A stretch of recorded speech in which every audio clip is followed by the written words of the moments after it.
Chapter 90.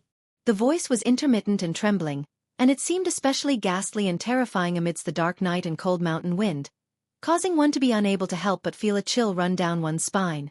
Although Kunlun Mountain was a spiritual mountain paradise, and it was unlikely that there would be any ghosts or spirits coming out to harm people, at this moment, it still sounded a little mournful and frightening. What if there really was a hidden demon or ghost on this mountain? Lu Chen stood where he was, his brows slightly furrowed. He listened attentively for a moment, then said to himself, "It seems to be a female ghost." After saying that, he continued to walk forward, his pace slightly slower than before. At the same time, his eyes kept looking around the mountain path ahead, as if he was looking for something. The mountain path in the night was empty. Dark shadows swayed, as if there were strange gazes hidden in the trees and bushes on both sides of the road, staring at Lu Chen's figure in the darkness. The mountain path was an old road that the Kunlun party had repaired for many years. It was mottled with wind and frost, but it was still firm and smooth, winding and stretching forward silently. The strange sound that seemed like a woman's sobbing was still drifting from ahead, but as Lu Chen walked forward, it gradually became clearer.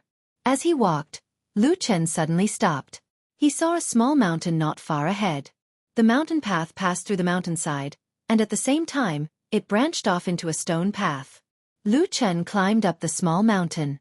The small mountain was full of pine trees, and it was dark in the night. Even the stars in the sky were blocked, and the sweet and mournful sobbing seemed to turn here, as if it came from the mountain. The cold wind blew, and the pine trees rustled. The darkness silently stared at Lu Chen on the mountain path. Lu Chen glanced at the small mountain, then continued to walk up. The sobbing gradually became clearer, and the surrounding darkness became thicker. Not long after, Lu Chen, who was walking on the stone steps, saw a pavilion halfway up the mountain. There was a plaque outside the pavilion, but it was too dark to see the words on it. However, the most frightening thing was that there was a figure sitting at a stone table in the middle of the pavilion. Her back was facing Lu Chen, and her long hair was draped over her shoulders. Her shoulders were shaking slightly, and she was sobbing softly. One above and one below, one in front and one behind. The surroundings were thick with ghost chi. When a gust of mountain wind blew past, it lifted the strand of black hair, revealing the pale skin of the female ghost. It was as if even the air had frozen. "Hey!" Suddenly, a voice came from outside the pavilion with a trace of impatience, instantly breaking the gloomy atmosphere. Then, a figure stepped in and very impolitely complained to the female ghost. "Why are you howling here in the middle of the night? Is there something wrong with your brain?" The sobbing suddenly went silent. After a moment, the female ghost suddenly seemed to be shocked by herself. She suddenly let out a scream and jumped up from the stone table. She staggered back and looked at the black figure standing at the edge of the pavilion. Her trembling voice stuttered, You don't, come here. Ghosts. Even ghosts are afraid of ghosts." Lu Chen snorted unhappily and casually lit the firelighter he carried on his body. The moment the fire lit up, it illuminated the faces of the two people in the pavilion. The frightened face of the woman on the opposite side flashed there. After a moment, the expression on her face first stiffened, then revealed a somewhat incredulous expression. She said in shock, "Brother Lu, why is it you?" At this time, the only person in the Kunlun party who would call Lu Chen Brother Lu was naturally only Xiaofan. With the dim light of the fire, Lu Chen saw Xiaofan's surprised, happy and dazed face. There were still traces of tears and her face was very haggard. He could not help but shake his head. With a wave of his hand, the fire suddenly flashed and extinguished. Darkness once again shrouded the mountain pavilion. Not sleeping in the middle of the night, but coming here to scare people. This young lady, are getting more and more powerful." Lu Chen walked to the stone table in the pavilion and sat down. Xiaofan stood at the side of the pavilion for a moment before carefully walking over. In the pavilion in the night, the faces of the two people became blurred in the darkness again, even if there was only a stone table between them.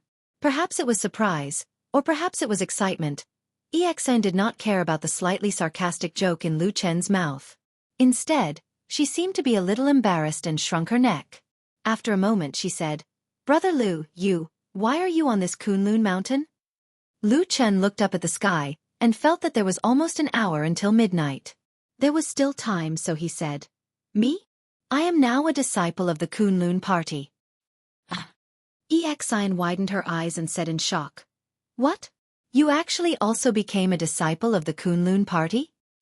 Hey, don't think that I can't see the look of contempt on your face when it is dark. Xian was shocked and hurriedly waved her hand. No.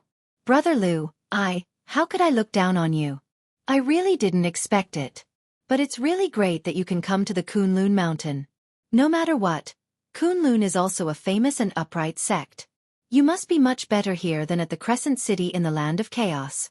Lu Chen glanced at her and could feel the sincere joy in this inexperienced girl's words.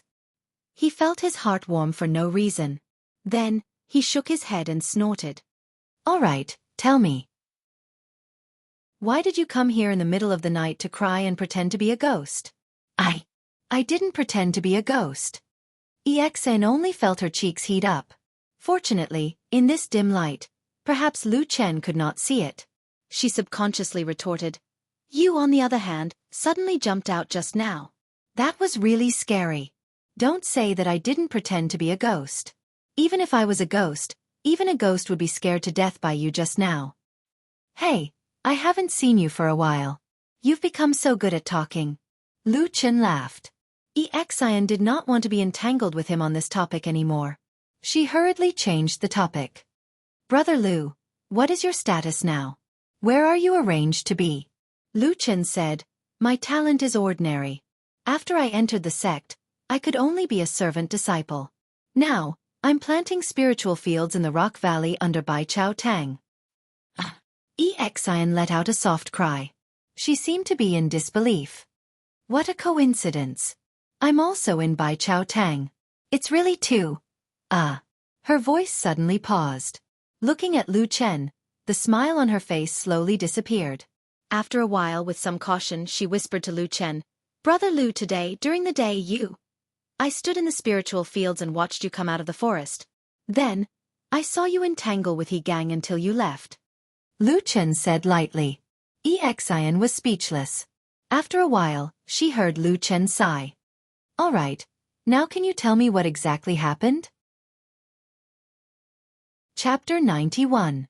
The night was dim and the mountain breeze was gentle. Although it was a bit chilly, for some reason, it was no longer as gloomy as before. Instead, there was some warmth. Perhaps people were like this. As long as someone was with them, they would feel better. Loneliness was the deepest fear in the bottom of their hearts. Therefore, after a moment of silence, Xian finally told Lu Chen what had happened during this period of time. After returning to Kunwu City from the Land of Chaos, the Yi family, who were anxious because she had secretly left home, was naturally overjoyed. Although they scolded her a few times, they were glad that nothing serious had happened.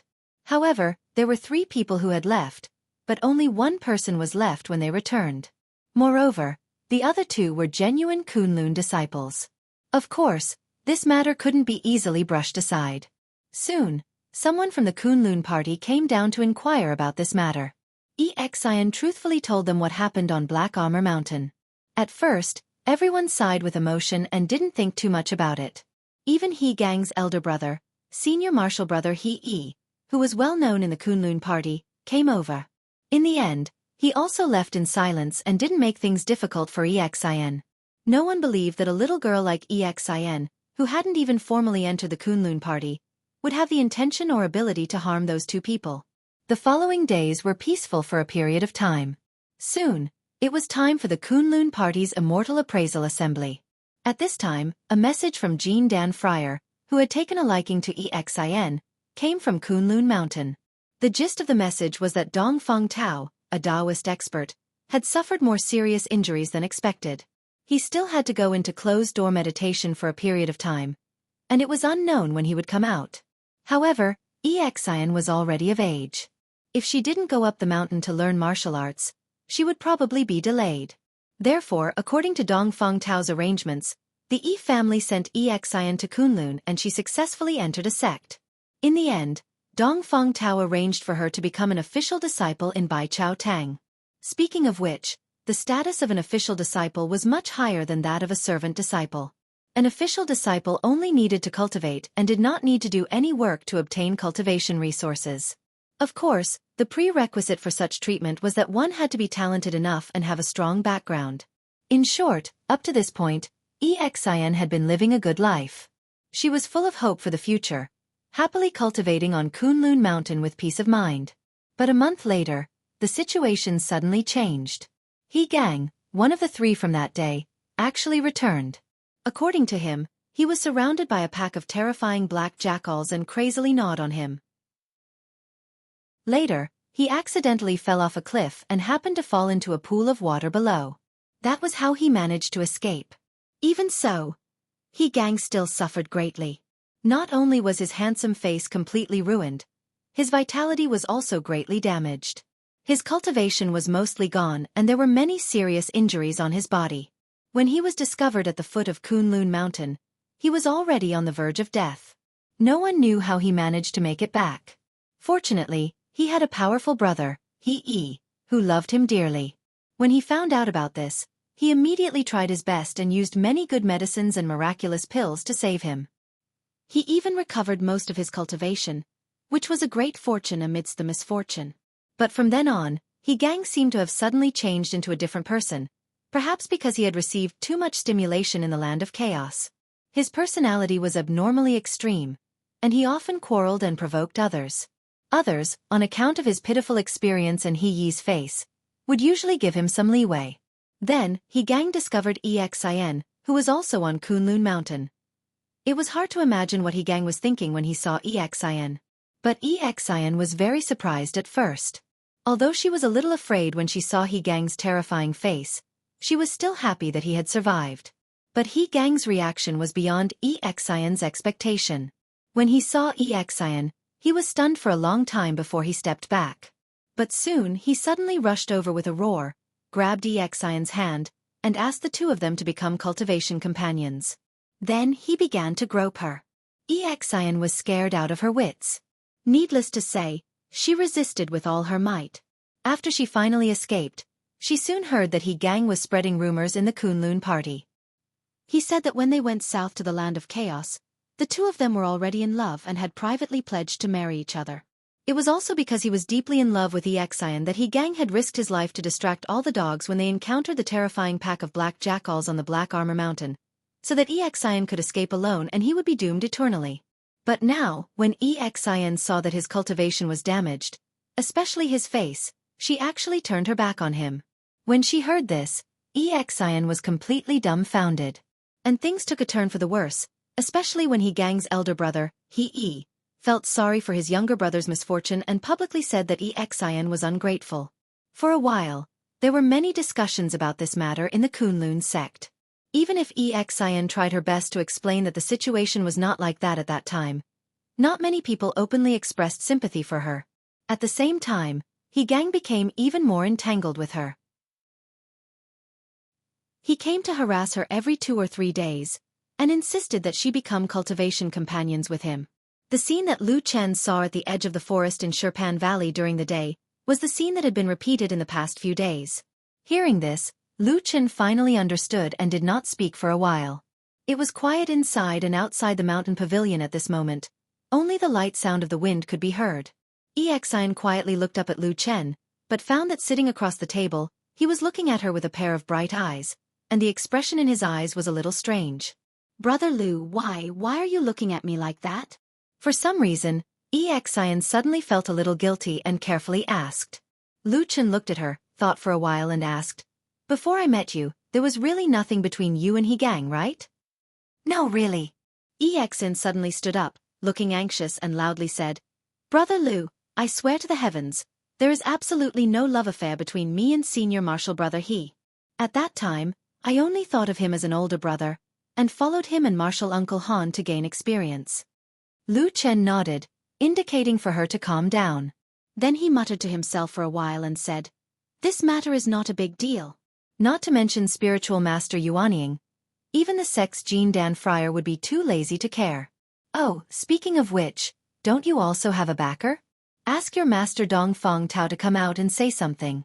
Although that He Yi's prospects are good, but as far as I know, Dongfang Tao is a veteran Jin Dan friar, and has achieved Jin Dan for at least 10 years. With this kind of experience, many people would have to give him face. Xian's face was sullen, and her expression was full of grievance. She said, Master Dongfeng, his injuries are not light. That day, after arranging for me to enter the sect, he went into seclusion again. He only said that after he came out, he would perform the ceremony of becoming my disciple. Before that, he first let me follow Bai Chao Tang to practice some basic techniques. I really have no choice. Lu Chen was startled, shook his head and quietly said to himself, "This old man is a good hands-off shopkeeper. Why do I feel that he is quite similar to that damn Baldy?" Chapter 92. Xian didn't hear him clearly. She asked, "Brother Lu, what did you say?" "Oh, nothing." Lu Chen thought for a moment and said, "Did you tell your family? Your Yi clan can be considered an aristocratic family in Kunwu City. After so many years, you must have a good relationship with the Kunlun party. Could you ask your elders to find someone to talk to you?" Xian smiled bitterly and said, "I did. My family also asked someone to speak on my behalf, but..." Her voice became gloomy and she said softly, "Our Yi clan's current situation is just oh." Xian didn't say anything else and Lu Chen didn't continue asking. Some principles had been the same since ancient times. Even if the world changed, it was still very difficult to change. Perhaps the Yi clan had produced outstanding talents a long time ago and passed down the clan's foundation, but the world was very realistic. Now that you were weak, your voice naturally wouldn't be loud enough. Even friendships would slowly fade with the passage of time. A powerful Jin Dan friar was enough to establish a clan that could be passed down for generations. He was such a genius that everyone thought highly of. They believed that he would definitely become Jin Dan in the future. Many people even believed that he might have a chance to become the incomparably powerful Master Yuanying. With the existence of such a figure, it was obviously not worth it for those who were not interested in fighting against him for an ordinary family that had nothing to do with them. What's more, from the beginning to the end, he had never stepped forward to make things difficult for Xian. It was just that his brother admired the girl, so he pursued her wholeheartedly. It wasn't a matter of fighting and killing, so how could he intervene? This matter seems quite troublesome. Lu Chen sighed softly and said to Xian. Xian wiped the tears from the corners of her eyes and said, "Brother Lu, since you're so powerful, can you help me?" Lu Chen looked at Xian and saw that she was sitting there looking at him with eyes full of expectation. After a while, Lu Chen suddenly smiled and said, "Why should I help you? What's in it for me?" Xian was stunned as if she didn't expect Lu Chen to suddenly say something like this. After a while she stammered, This brother Lu No, I don't know. I think you're a good person and you treat me very well. I thought you'd help me." Lu Chen laughed involuntarily and said, "Who told you that I'm a good person? You're too simple-minded. No wonder you're being forced." Xian's face was bitter as if she didn't know what to say. In the end she could only mumble, I just thought that Brother Lu helped me when we were in the disorienting lands, so I think you're a good person." Tisk. Lu Chen was speechless for a moment. He shook his head and thought for a while before saying, "In any case, I'm not the kind of person you think I am. I can't work for free. If you want me to help you solve this matter, you'll have to pay me something." Oh, that's what I should do," Xian said repeatedly. "Brother Lu, what do you want? As long as I have it, I'll give it to you." Looking at her anxious expression, it was obvious that she wanted nothing more than to get rid of He Gang's entanglement. It was obvious that she was about to go crazy. "If that's the case, then repay me with your body," Lu Chen said. Xian was instantly dumbstruck. Her mouth was wide open as if she had turned into a stone. After a moment, she suddenly saw a faint smile hanging on the corner of Lu Chen's mouth. Only then did she suddenly come back to her senses. She stomped her feet in embarrassment and anger and said angrily, "Big brother Lu, what are you doing?" Lu Chen smiled and said, "What's wrong? You can't take it after just one sentence?" Lu Chen said, "I saw that when He Gang came to pester you, you looked embarrassed, angry and panic-stricken from beginning to end. You didn't even have the strength to fight back. Are your feelings then the same as now?" Xian seemed to understand, but her cheeks still felt a little hot. She said in a low voice, "More or less." "Humph." Lu Chen sneered with a bit of undisguised mockery. Xian suddenly felt that her face was even hotter. Then she heard Lu Chen say, "I'll help you with this matter, but I haven't thought about what the reward will be." I'll owe you for now. Just remember to help me with this matter in the future. Okay. Hearing Lu Chen's words, Xian suddenly felt that she had seen a ray of light in the darkness. She hurriedly agreed and then looked at Lu Chen with a face full of expectation, as if she had seen an omnipotent god. Her gaze was so hot that even a thick-skinned person like Lu Chen couldn't bear it. He glared at her and then said, I've thought about this matter from beginning to end. I think your biggest problem now is that you have no way to ask for help.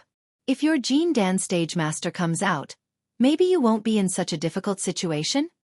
Xian said without hesitation. Of course, Master Dongfang loves me the most. If he comes out, he definitely won't sit idly by. Well, then it's clear. The most important thing now is to let you endure until your master comes out. There are ways, very simple, 2 ways. Xian's eyes suddenly brightened. Looking at Lu Chen with some admiration, she quickly said, Brother Lu, quickly teach me. Lu Chen stretched out the first finger and said, First, you pretend to be courteous to He Gang and pretend to be perfunctory. First you can calm him down. If necessary, you can even let him take advantage of you. Endure until your master comes out and officially accepts you as a disciple. Then you can turn hostile. Xian was stunned for a moment. She suddenly shook her head and resolutely said, No. Lu Chen looked at her and asked, Why? Xian's face was full of disgust and said, That person is so disgusting now. Every time he comes to pester me, he talks and does things like he wants to eat me. I can't stand it. Lu Chen nodded to show that he understood and then said, Since that's the case, then there's a second way. But you should also understand the current situation, so to use this method, it depends on whether you are ruthless enough. Xian looked a little confused and said, Brother Lu, what do you want me to do? What do you mean ruthless enough? Lu Chen smiled and waved at her. Xian walked to his side and slightly bent down. Then she saw Lu Chen whispering something in her ear. As Xian listened, the expression on her face slowly changed.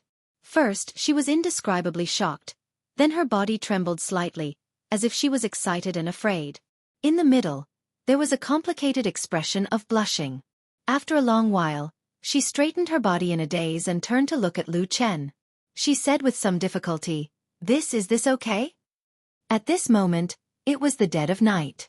That man was silent, just quietly sitting by the table in the pavilion.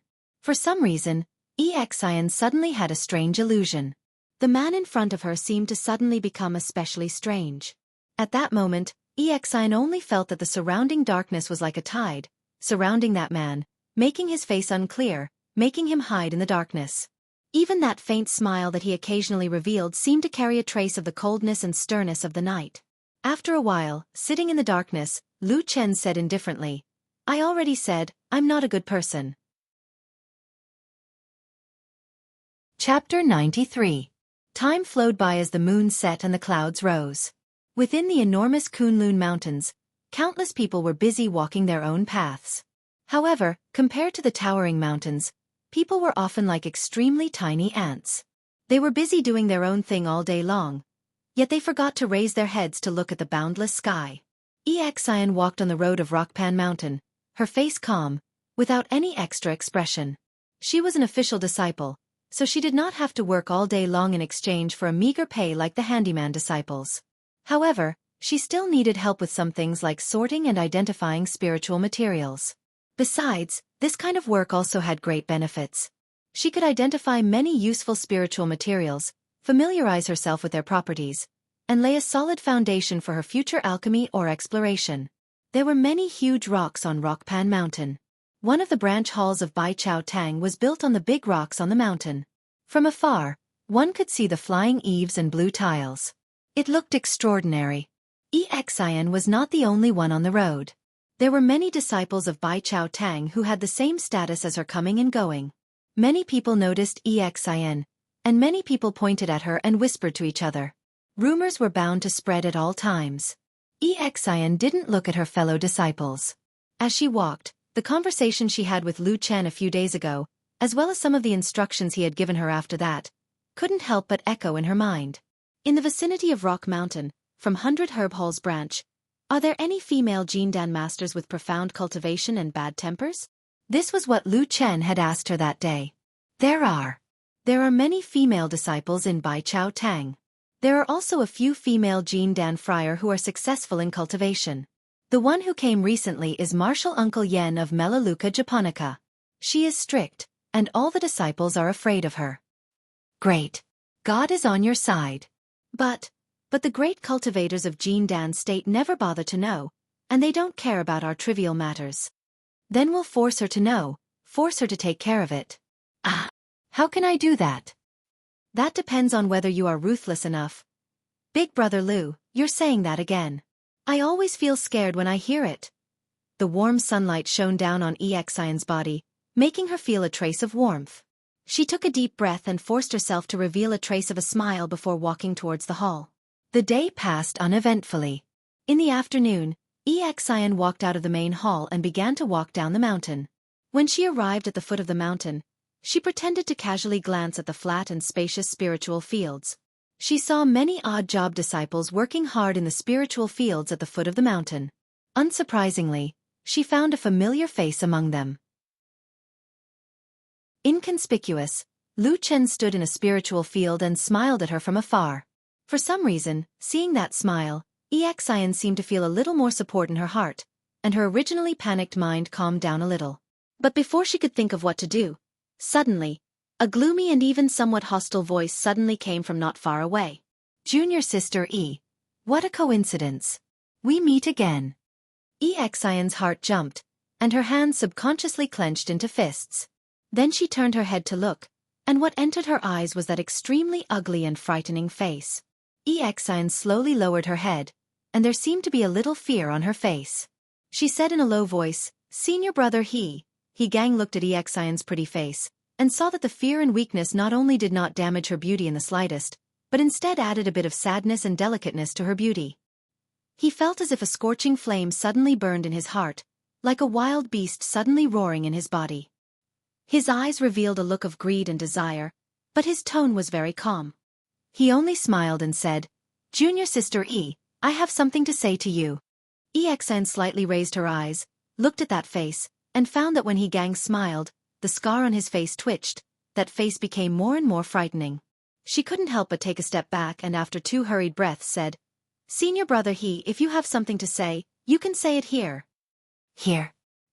He Gang sneered, looked at the many handyman disciples in the surrounding spiritual fields, and a look of contempt appeared in his eyes. He said, There are too many people here, Junior Sister E, let's go to a place with fewer people to talk. As he spoke, He Gang walked towards the forest that day. Xian's expression changed slightly, and she looked a little hesitant. He Gang suddenly turned back and with a ferocious look, he shouted fiercely, Junior Sister E. Xian's face showed a painful expression, but in the end, she finally slowly walked out, and followed He Gang into the forest. This scene fell into the eyes of many handyman disciples, and even many official disciples of Bai Chao Tang who passed by and watched from afar also saw it. For a moment, everyone looked at each other. The forest was very quiet. He Gang looked very happy that Xian had to follow him, and he walked in front proudly. Xian, on the other hand, slowly followed behind him. Lu Chen's words to her echoed in her mind. Every single word sounded simple and clear, but it was as if a knife was stabbing into her heart, and it was filled with pain and determination. I told you to be ruthless, not to be ruthless to He Gang, because it's useless. Nowadays, there are countless rumors about He Gang. Even if you kill him, you won't be able to shut people's mouths. Instead, you'll become the target of gossip, and your E family will definitely not be able to withstand He Yi's vengeance. He Gang is the one who wants you, and wants to skin you alive. I don't know about He Yi, but maybe someone like him needs all the resources to help him break through to the Jindan. He might even be tempted by your E family's property.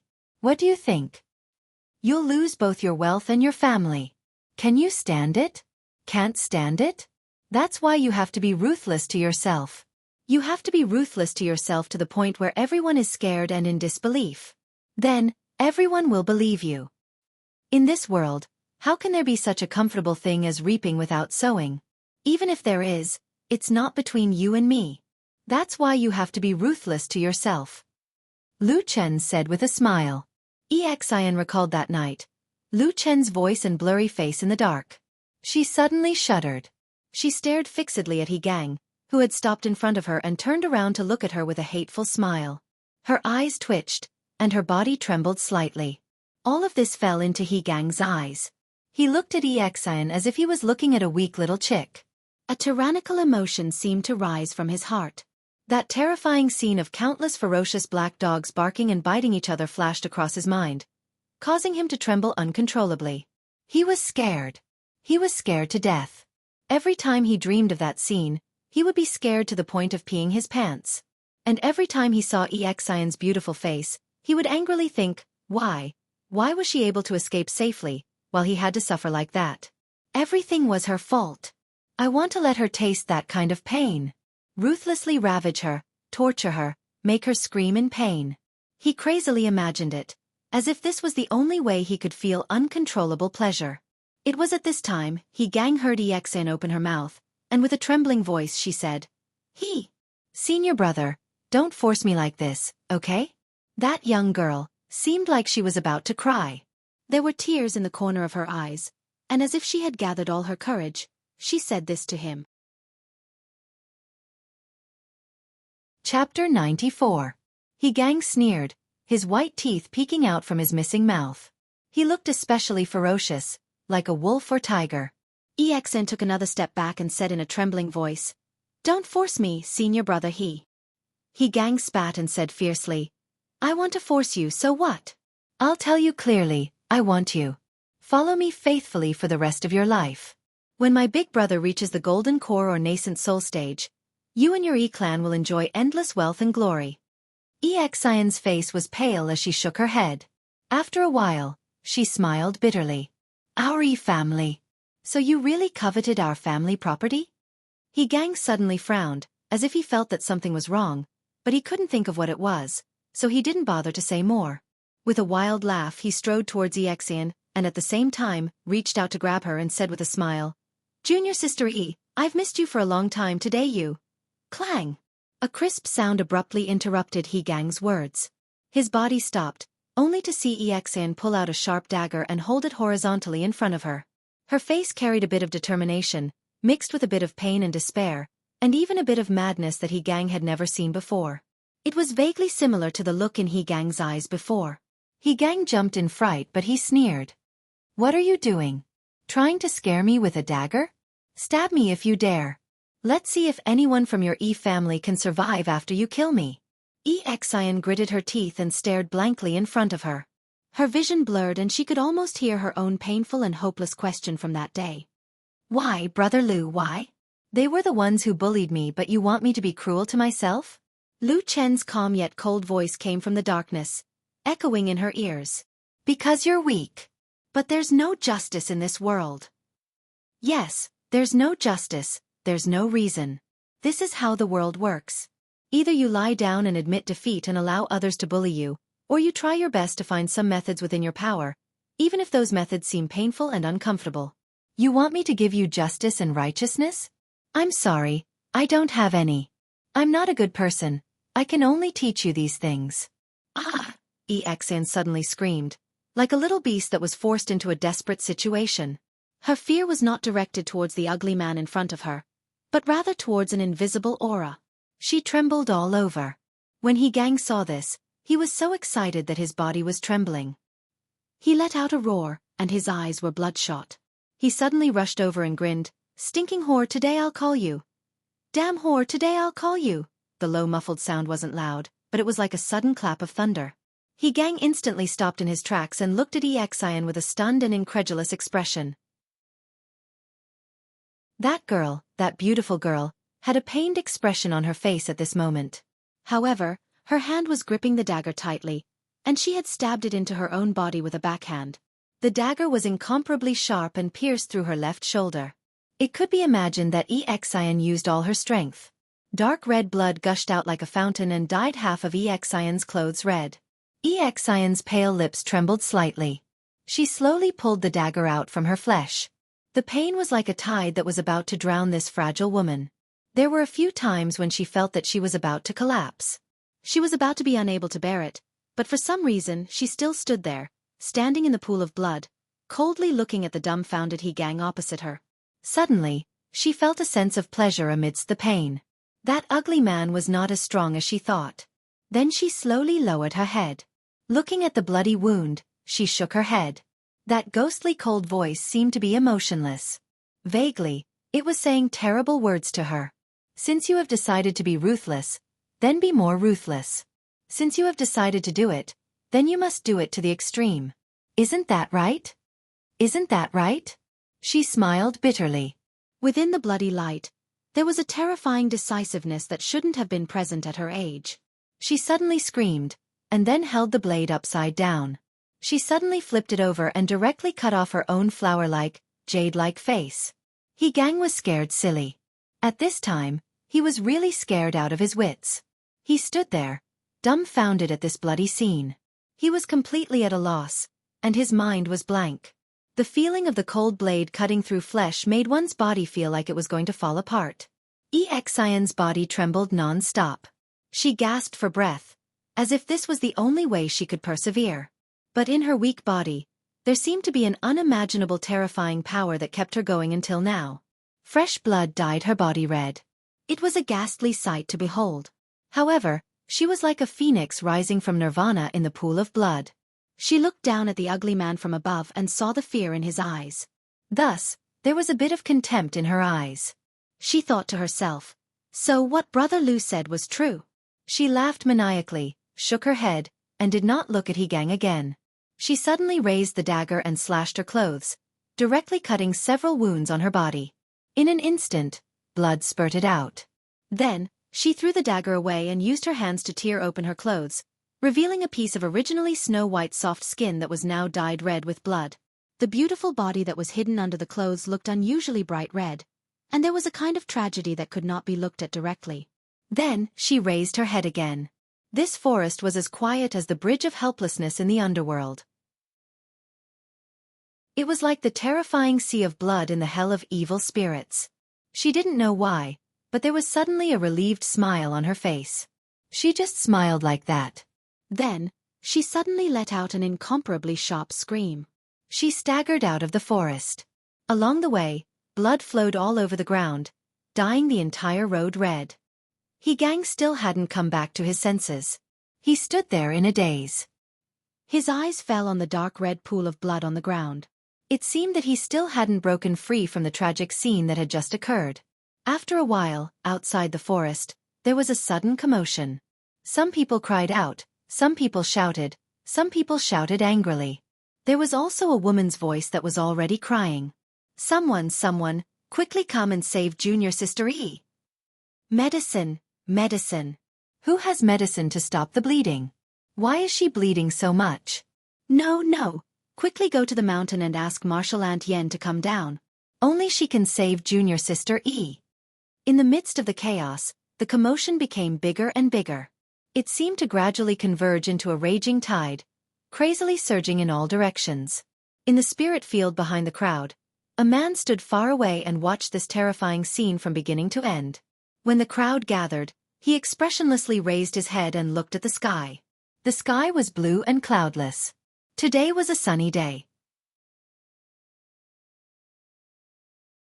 Chapter 95. The incident that took place at the foot of Rock Mountain that day was witnessed by many Bai Chao Tang disciples and even more Chor's disciples.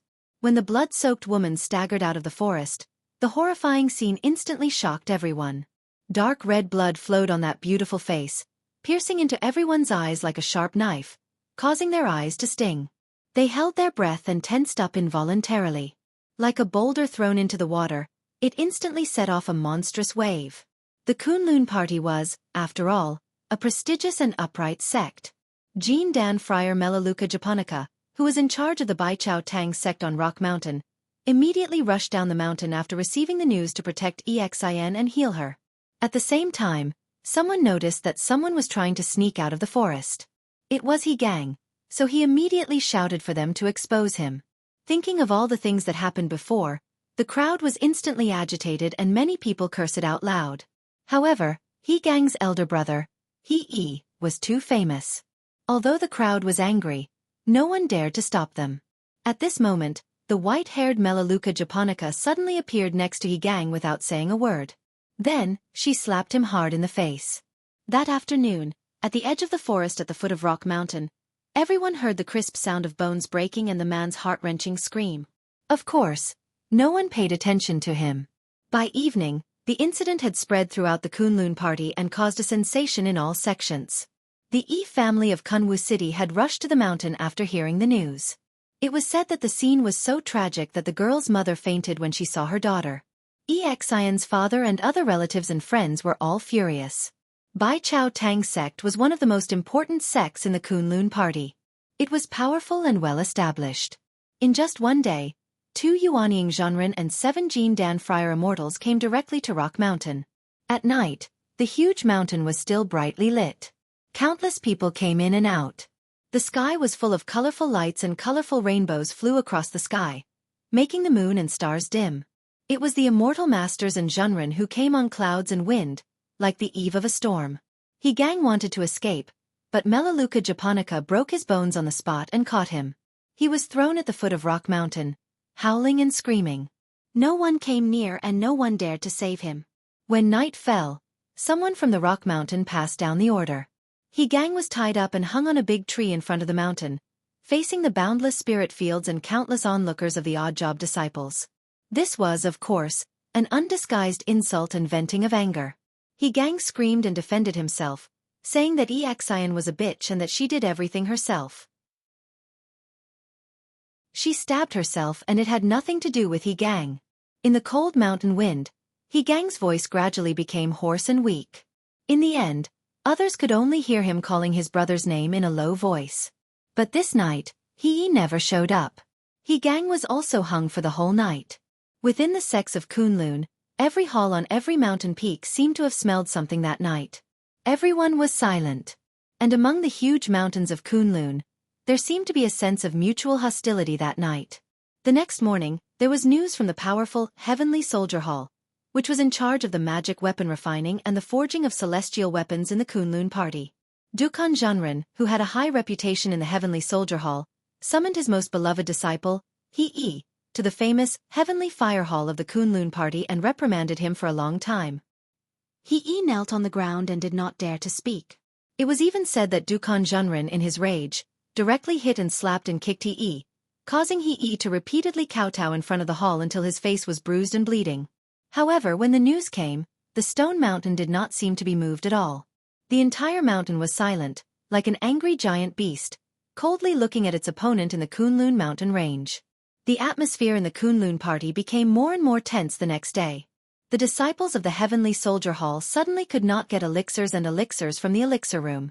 In the argument, the disciples on both sides, especially the disciples of Bai Chao Tang, became more and more provocative. The situation even seemed to be worsening. But on this night, the head of the Kunlun party, Immortal Idol Month, suddenly arrived at the Stone Mountain. Together with her was the chief elder of the Heavenly Soldier Hall, Dukan Zhenren. They first went to visit Xian, who was seriously injured and on the verge of death. Of course, under the care and treatment of so many powerful cultivators of Bai Chao Tang, Xian's injuries had greatly improved. Then, Immortal Idol Month came forward to host the meeting. She summoned Dukan Zhenren and the 2 immortal masters of Bai Chao Tang, Qian Deng and Ming Zhu. They found a quiet room to talk behind closed doors. They chatted for half a day. However, when they walked out of the door, everyone on the Rock Mountain saw the 4 highly respected Yuanying Zhenren smiling. They were like celestial beings who did not eat the food of the mortal world. They greeted each other, looked forward to the bright future of Kunlun, talked about the hardships on the road of cultivation, and only said that the celestial path was brilliant, and that it was the right path of the mortal world. Dukan Zhenren then took his leave and floated away.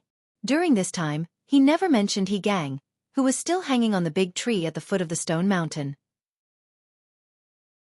The people of Bai Chao Tang also seemed to have forgotten about this matter. After this, the matter quickly subsided. He Gang was released after being hung for 3 days. His brother, He, picked him up and sent him out of Kunlun Mountain. He found a house in Kunwu City to stay and recuperate. It seemed that he wouldn't return to the mountain for a while. After finishing this matter, he immediately announced to everyone that he would follow his master's order and immediately go into closed-door training to comprehend and break through the incomparably difficult Jin Dan realm. Everything was like a breeze blowing. After the turbulence, it finally gradually calmed down. The majestic Kunlun was still the same as before. Everything was as usual. Late at night, the stone mountain was no longer as lively and tense as it was a few days ago. After the lights dimmed, there was only silence. It was unknown how many people had entered the land of dreams at this moment. The darkness of the night seemed to be everywhere. A shadow that blended with the darkness quietly moved forward in the darkness. It silently passed through the houses, bypassed the guards, and finally stopped outside a house in the depths of the mountain. The window was gently closed. As if the night wind blew in, it made a squeaking sound and swayed a little. On the bed in the house, Xiaofan turned over and rubbed her eyes sleepily. Suddenly, her body trembled and she sat up abruptly. She found that there was suddenly an extra shadow beside her bed. But before she could scream, a large hand had already covered her mouth, forcing her to swallow all her cries. Chapter 96. Wu. Wu? Xiaofan let out a muffled cry and struggled desperately, but the black figure suddenly leaned over and whispered something in her ear. Xiaofan's body suddenly stiffened, and then she stopped struggling. She calmed down. Only her eyes in the darkness still revealed a trace of horror. The hand covering her mouth slowly withdrew, and the black figure still sat on the edge of her bed. A pair of bright eyes appeared in the darkness, and then his appearance was gradually seen clearly. It was Lu Chen.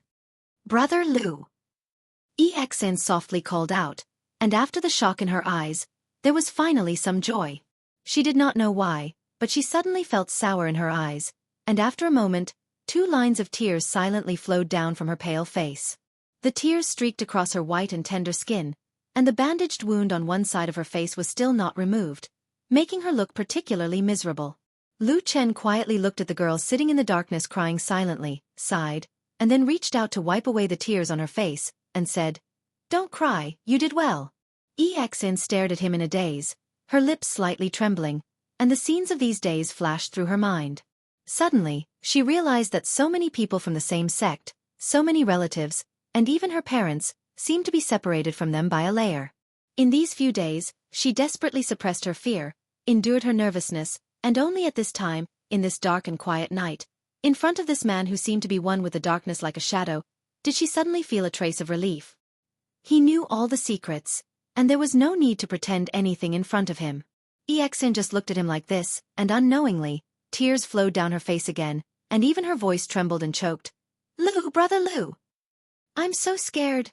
Lu Chen raised his hand, as if he wanted to comfort Xiaofan, but when he just raised his hand, he suddenly felt a warm body jumping into his arms, tightly hugging his arm, desperately suppressing her trembling voice and crying, "I'm so scared, brother Lu. At that time I was so scared, I was in so much pain. I've never been in so much pain in my life. I saw myself bleeding so much my whole body was covered in blood. I even cut my own face. From now on I am an ugly person." Sob sob, sob sob sob sob. Lu Chen's hands froze in the air. For a moment he did not know whether to raise or let go, and could only let Xiaofan vent in his arms. After a while he found that Xiaofan did not seem to show signs of calming down, so he could only gently pat the girl's shoulder and whispered, okay, it's all over." Perhaps his comfort had some effect. Xiaofan's crying slowly quieted down. After a while, she slowly left Lu Chen's body, lowered her head and sat on the bed again, but kept using her hand to wipe the tears on her face. A hand held a handkerchief and handed it to her. Xiaofan hesitated for a moment, took it, and while wiping her face, she whispered, "Thank you." Well, this is the final result of the matter. The room was still dark. In the darkness, Lu Chen and Xiaofan sat on the same bed, somewhat strangely and somewhat inexplicably ambiguous. Separated by some distance, they listened to Lu Chen talk about what happened these days. Finally, as if coming to a conclusion, Lu Chen said, "If nothing unexpected happens, he will be grounded for a very long time in closed-door meditation, and he gang is currently recuperating in Kunwu City, but it will be very difficult for him to return to the Kunlun party. Perhaps he will be expelled from the sect."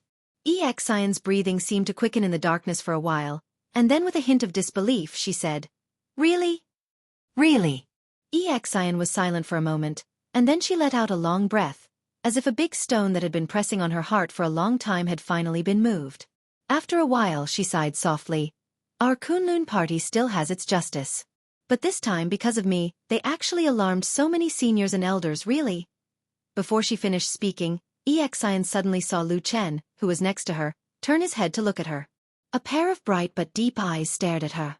For some reason, Xian suddenly felt weak in her heart, and her voice involuntarily dropped. After a moment she stammered, Did I say something wrong? Lu Chen looked at her with a faint smile and said, Do you really think that Bai Chao Tang and Heavenly Soldier Hall made such a big movement just for you? Xian was stunned. After a while she said with a stutter, Didn't I? In the beginning, of course it was for you. That day when you came out of the forest, the scene was bloody and tragic. No one could stand it. So, including your martial uncle Melaleuca Japonica, she angrily made a move because she couldn't help you. But what kind of influential family is the Kunlun party? There are so many masters and recluses in Bai Chao Tang. How could they rashly fall out with such an important hall like Heavenly Soldier Hall for the sake of you, an insignificant new disciple? Before, even you didn't dare to believe that it would be like this, right? Xian silently nodded and said, Then why on earth, Brother Lu? Lu Chen smiled and said, Because there are still people who don't like the He brothers. Who?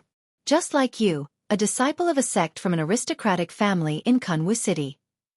Xian was startled and said with some doubt, That can't be. Although my family is also one of the aristocratic families in Kunwu City, to be honest, our Yi family has been very ordinary these years. We haven't produced any particularly outstanding talents, and the other aristocratic families rarely pay attention to us. Lu Chen said indifferently, It has nothing to do with this.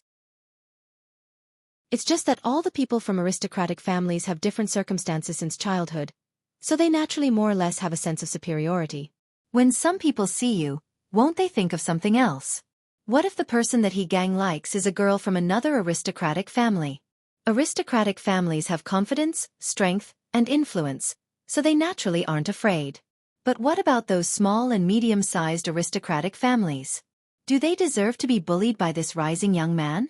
Taking a step back, even if they are aristocratic families now, what if they become like the Yi family in a few decades or hundreds of years? At that time, what will their daughters do when they meet this kind of person? He sat quietly in the darkness and looked at the injured girl. He was calm and even faintly cold as he said, So the key to this matter lies in the place where it happened. If you were bullied by He gang in the land of chaos, or even worse than today, the Kunlun party's reaction wouldn't be as big. But this time, it happened in the Kunlun party and under the eyes of all the Kunlun disciples. This is a slap in the face of the several hundred aristocratic families in Kunwu City. It would be strange if they didn't kill the He brothers. Xian stared blankly at Lu Chen, who was sitting in the shadows. Looking at his deep eyes that were faintly discernible in the darkness, she suddenly said softly, Brother Lu. When you first helped me think of the idea, did you already think of everything that would happen later? Chapter 97. Lu Chen glanced at Xian and said, Why do you ask? Xian lowered her head silently. After a long while she whispered, Nothing.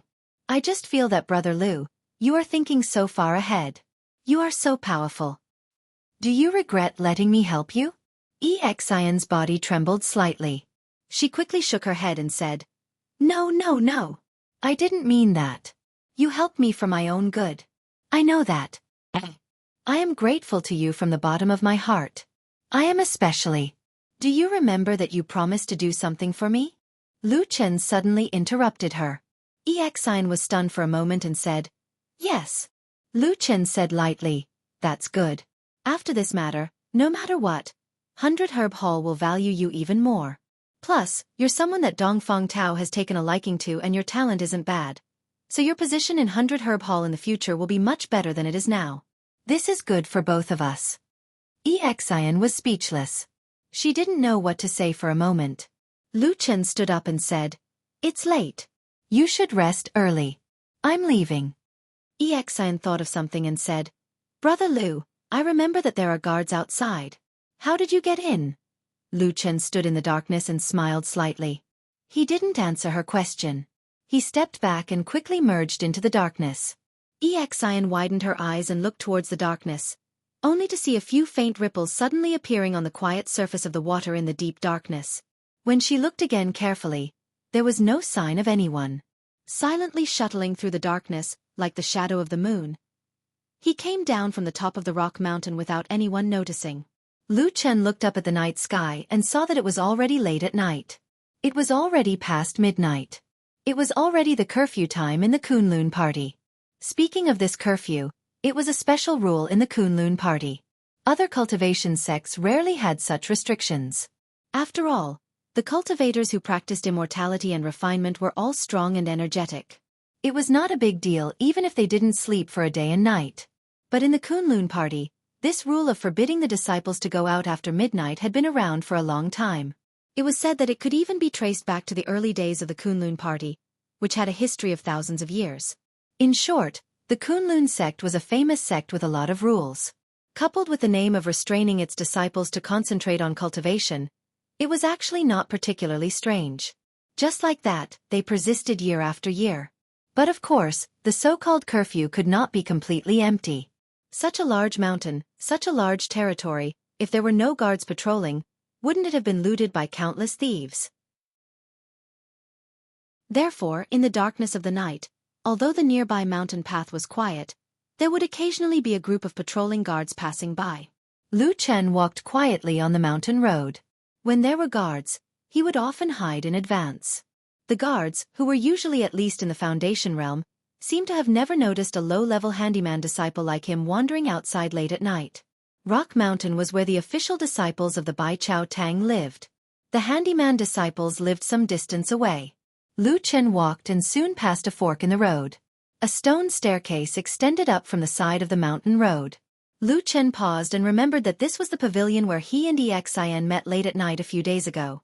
Thinking about what he said that night and Xian's appearance at that time, then thinking about how things seemed to have turned upside down in just a few days, Lu Chen felt a little emotional, but he did not intend to stop and continued to walk forward.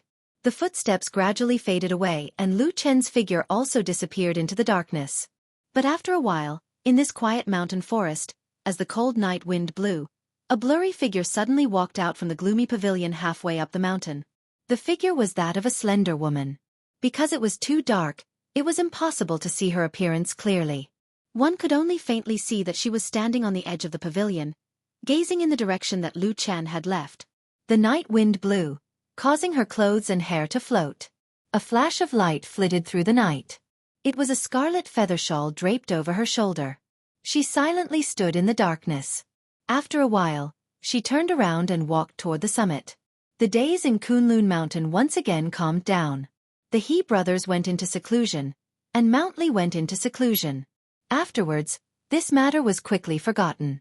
Everyone once again began to live the same leisurely days as before, cultivating, refining, and competing to become immortals. In the spiritual fields at the base of Rockpan Mountain, the various kinds of spiritual plants had also reached the point of maturity. Bai Chao Tang sent people down to take the harvest with great familiarity. Then, according to the rules, the surplus harvested spiritual plants were given to the odd job disciples. Afterwards, they exchanged them on the spot. Basically everyone exchanged them for spirit stones. The number of spirit stones varied, but this was the first time that most of the odd job disciples had extra money on hand. Thus, before they began planting the next batch of spiritual fields, they had half a month of comfortable days to pass. Many people were already calculating what kind of miraculous medicine they should exchange for to assist in their cultivation, or perhaps they should inquire about whether the sect had better cultivation methods they could purchase. Lu Chen's harvest was also not bad. He had obtained 30 spirit stones, which was considered a lot among the odd job disciples.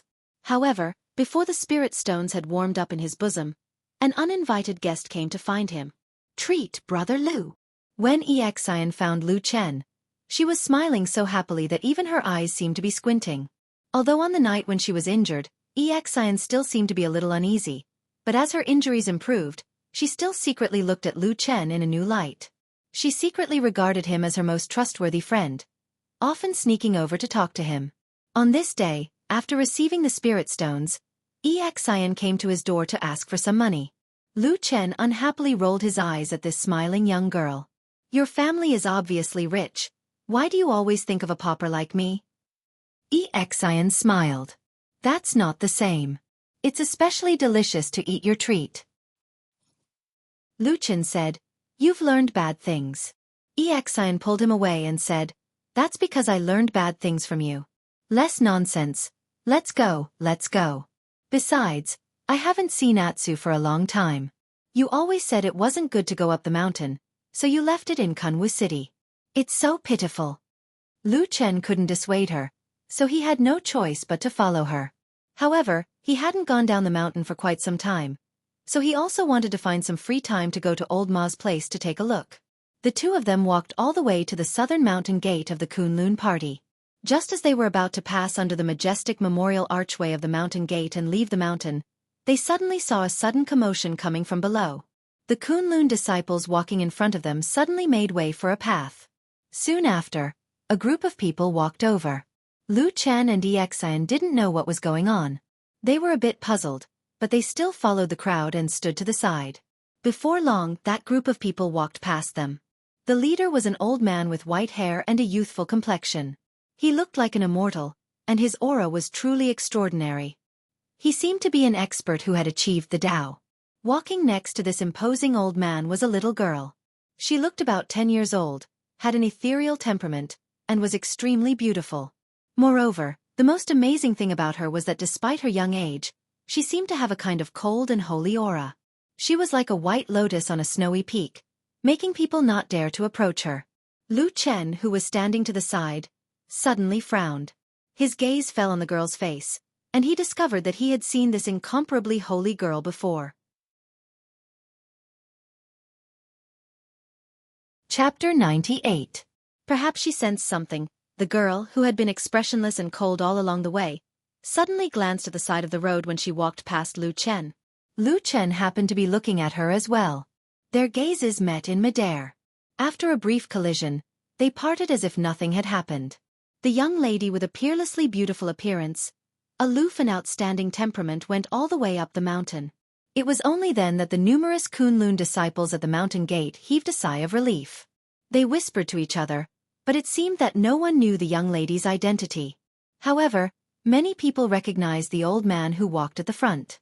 He was the powerful Jin Dan Friar Wuxia of their sect. His identity and status weren't simple. He was the junior brother of the current sect master of Kunlun, Reverend Idle Month. At the same time, he was also the second disciple of Hakushin Jinkuan, who cultivated enclosed-door cultivation on the Winter Peak, one of the 4 wondrous peaks in the sky and clouds. The little girl, who was personally brought up the mountain by a person with strength and background that couldn't be underestimated, naturally attracted a lot of people's attention.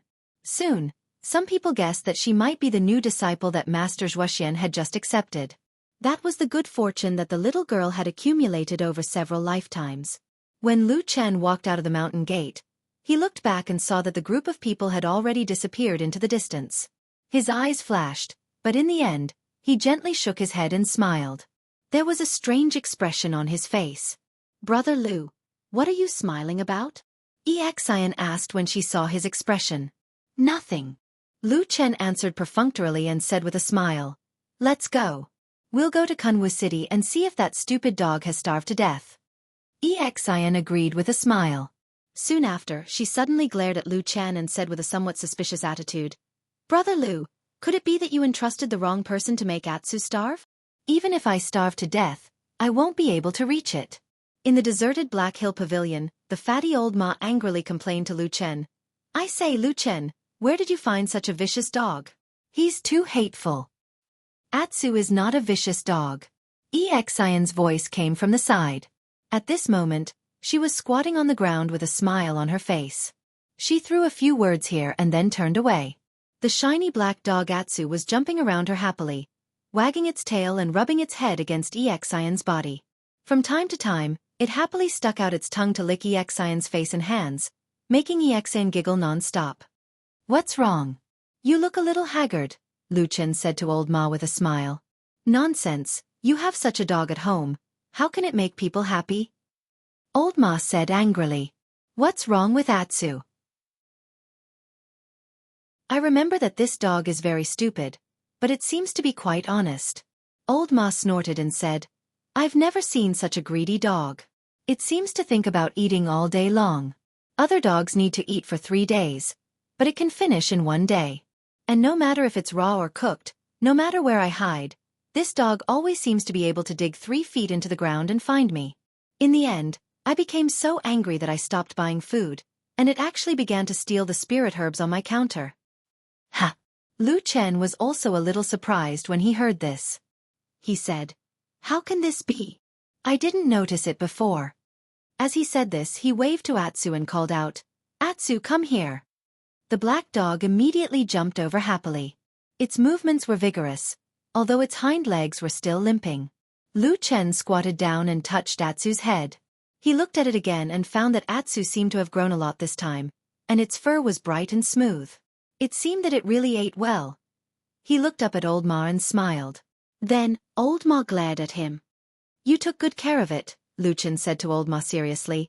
"I think you are very suitable to raise a dog." "Raise your head." Old Ma waved his hand and said, "Take it away quickly, or I will kill it sooner or later." Lu Chen smiled and wanted to say something, but Xian next to him came over and said with a smile, "Brother Lu, let's take Atsu back to the mountain." "Ah, that's good." Before Lu Chen could speak, Old Ma had already come over and agreed with a smile, not giving Lu Chen a chance to refuse. Lu Chen pushed the fat man away and said to Xian, "I am still a handyman disciple. It is not convenient for me to take it up the mountain." Xian waved her hand and said with a smile, "It's okay. I can take Atsu up the mountain. I can raise it."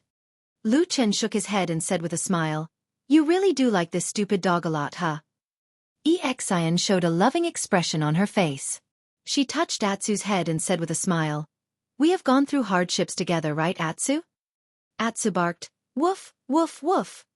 While Xian was playing with Atsu in the small courtyard, Lu Chen and Old Ma walked to the side of the veranda and whispered to each other while watching. "You know what happened to the He brothers?" "Yes," Old Ma responded, then glanced at Xian who was playing with Atsu, especially at the light scar on her cheek, and then said lightly, "I didn't know this little girl was so cruel." Lu Chen said, "There's nothing a person won't do when they're cornered." Old Ma turned to look at him and said, "Did others force her, or did you force her?" Lu Chen said, "If I force her, do you think she will still follow me?" "That's true." Old Ma admitted this point, then said, "Now that He Gang has been expelled from the sect, He didn't speak up for his only brother." Lu Chen said, "He has too many troubles." Many influential families in Kunwu City have a lot of hidden forces in the Kunlun party. Now everyone hates him. If he's smart, he'll hide from this storm and come out after at least a year of closed-door meditation. Old Ma smiled and nodded. Just as he was about to say something, he suddenly heard Lu Chen say, "By the way, He Gang should still be hiding in Kunwu City, but he's hidden under the arrangement of his big brother. Go find that guy's whereabouts and residence. Then tell me." Old Ma was startled and said, "Do you have a grudge against He Gang?" "No." Old Ma hesitated for a moment, then glanced at Xian on the other side and said softly, "Little Lu, don't tell me. You want to help prevent her anger." Lu Chen's face was expressionless as he said, "No. I just feel that as long as this person doesn't die, he might be an idle person. Knowing a little bit of his whereabouts and movements might be useful in the future." Old Ma thought for a moment and said, "Okay, I'll handle this matter, but it may take some time to find him." "No hurry, take your time." Old Ma suddenly smiled and looked at Lu Chen, saying, "What value does that trashy gang have? Are you aiming at He? Lu Chen sighed and said, "That damn Baldy is used to being a hands-off shopkeeper. He just told me to look for him, then ran to the immortal city thousands of miles away. In this huge Kunlun party with countless disciples, it's really like looking for a needle in a haystack. But finally, I thought of something." Old Ma's eyes lit up and he said, "What is it?" Lu Chen smiled faintly and said, "That devil cult spy wants to do such a big thing, so he must be planning something big. He must also be an extremely outstanding talent. Of course, such a person is also outstanding in the Kunlun sect. Therefore, the direction that I'm looking for may be those elite figures. He should also be considered a powerful figure." Chapter 99. When they returned to the mountain, in front of the mountain gate of the Kunlun party, as expected, the two people with the black dog were stopped. However, as a handyman disciple, Lu Chen couldn't say anything, while Xian just hugged Atsu tightly, and then silently looked at the few guarding disciples of the Kunlun party who stopped them. After a pleading look appeared on her face, the guarding disciples looked at each other, and then quickly let them go. The Kunlun party generally does not allow these cats and dogs to go up the mountain. Usually, those who do so will be stopped by the guarding disciples at the mountain gate. While walking on the mountain road of Kunlun, Exin said to Lu Chen with a little pride, "But I specifically checked the sect rules. This matter is too small, so small that our ancestors did not include this matter in the sect rules at all. And Kunlun Mountain is so big. Although there are no monsters, there are all kinds of mountain cats and small beasts in the mountains at the edge. How can they really be banned?" Lu Chen smiled and said, "Smart." Exin stuck out her tongue and smiled.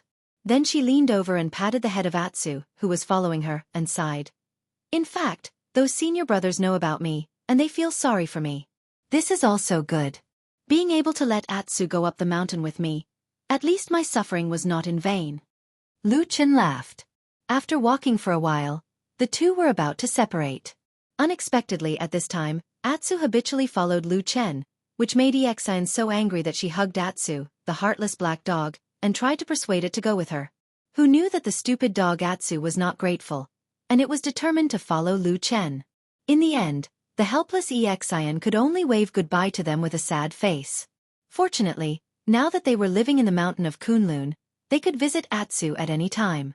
After Exin walked far away, Lu Chen walked back to his residence with Atsu. At the same time, he looked at Atsu, who was running back and forth excitedly because it came to a new place, and he was a little confused. Why did this lame black dog insist on following him? In the land of chaos, perhaps it could be explained by instinct, but after such a long time, including staying at Old Ma's place, this black dog was still so close to him. It seemed that something was not quite right. But after thinking about it, Lu Chen still could not figure out the reason, so in the end, he laughed at himself and thought that perhaps birds of a feather flocked together. The handyman disciples were the most numerous people in the huge population of the Kunlun party, but they had the lowest status. Lu Chen was one of the handyman disciples, so it was impossible for him to live on Rockpan Mountain like an official disciple like Exin, let alone an elite disciple like He who could have his own cave. The place where he lived was in a remote valley some distance away from Rockpan Valley. There were many terraced houses built here for the handyman disciples to live in. The house that belonged to Lu Chen was an inconspicuous one. It was not big, with a front door and a back window, gray walls and black tiles, and it looked a little depressing. After unlocking the door and pushing it open, Lu Chen habitually paused at the door for a moment, while Atsu, who was at his feet, curiously poked its head out from behind him and looked into the door. After a while, Lu Chen walked in and saw a simple table, chair, and a bed in the room. Other than that, there was almost no other furniture. Woof woof. Atsu barked twice, then jumped onto the bed. He lay there and grinned at Lu Chen, as if he couldn't stop smiling. "Stupid dog." Lu Chen looked at Atsu with a look of disgust.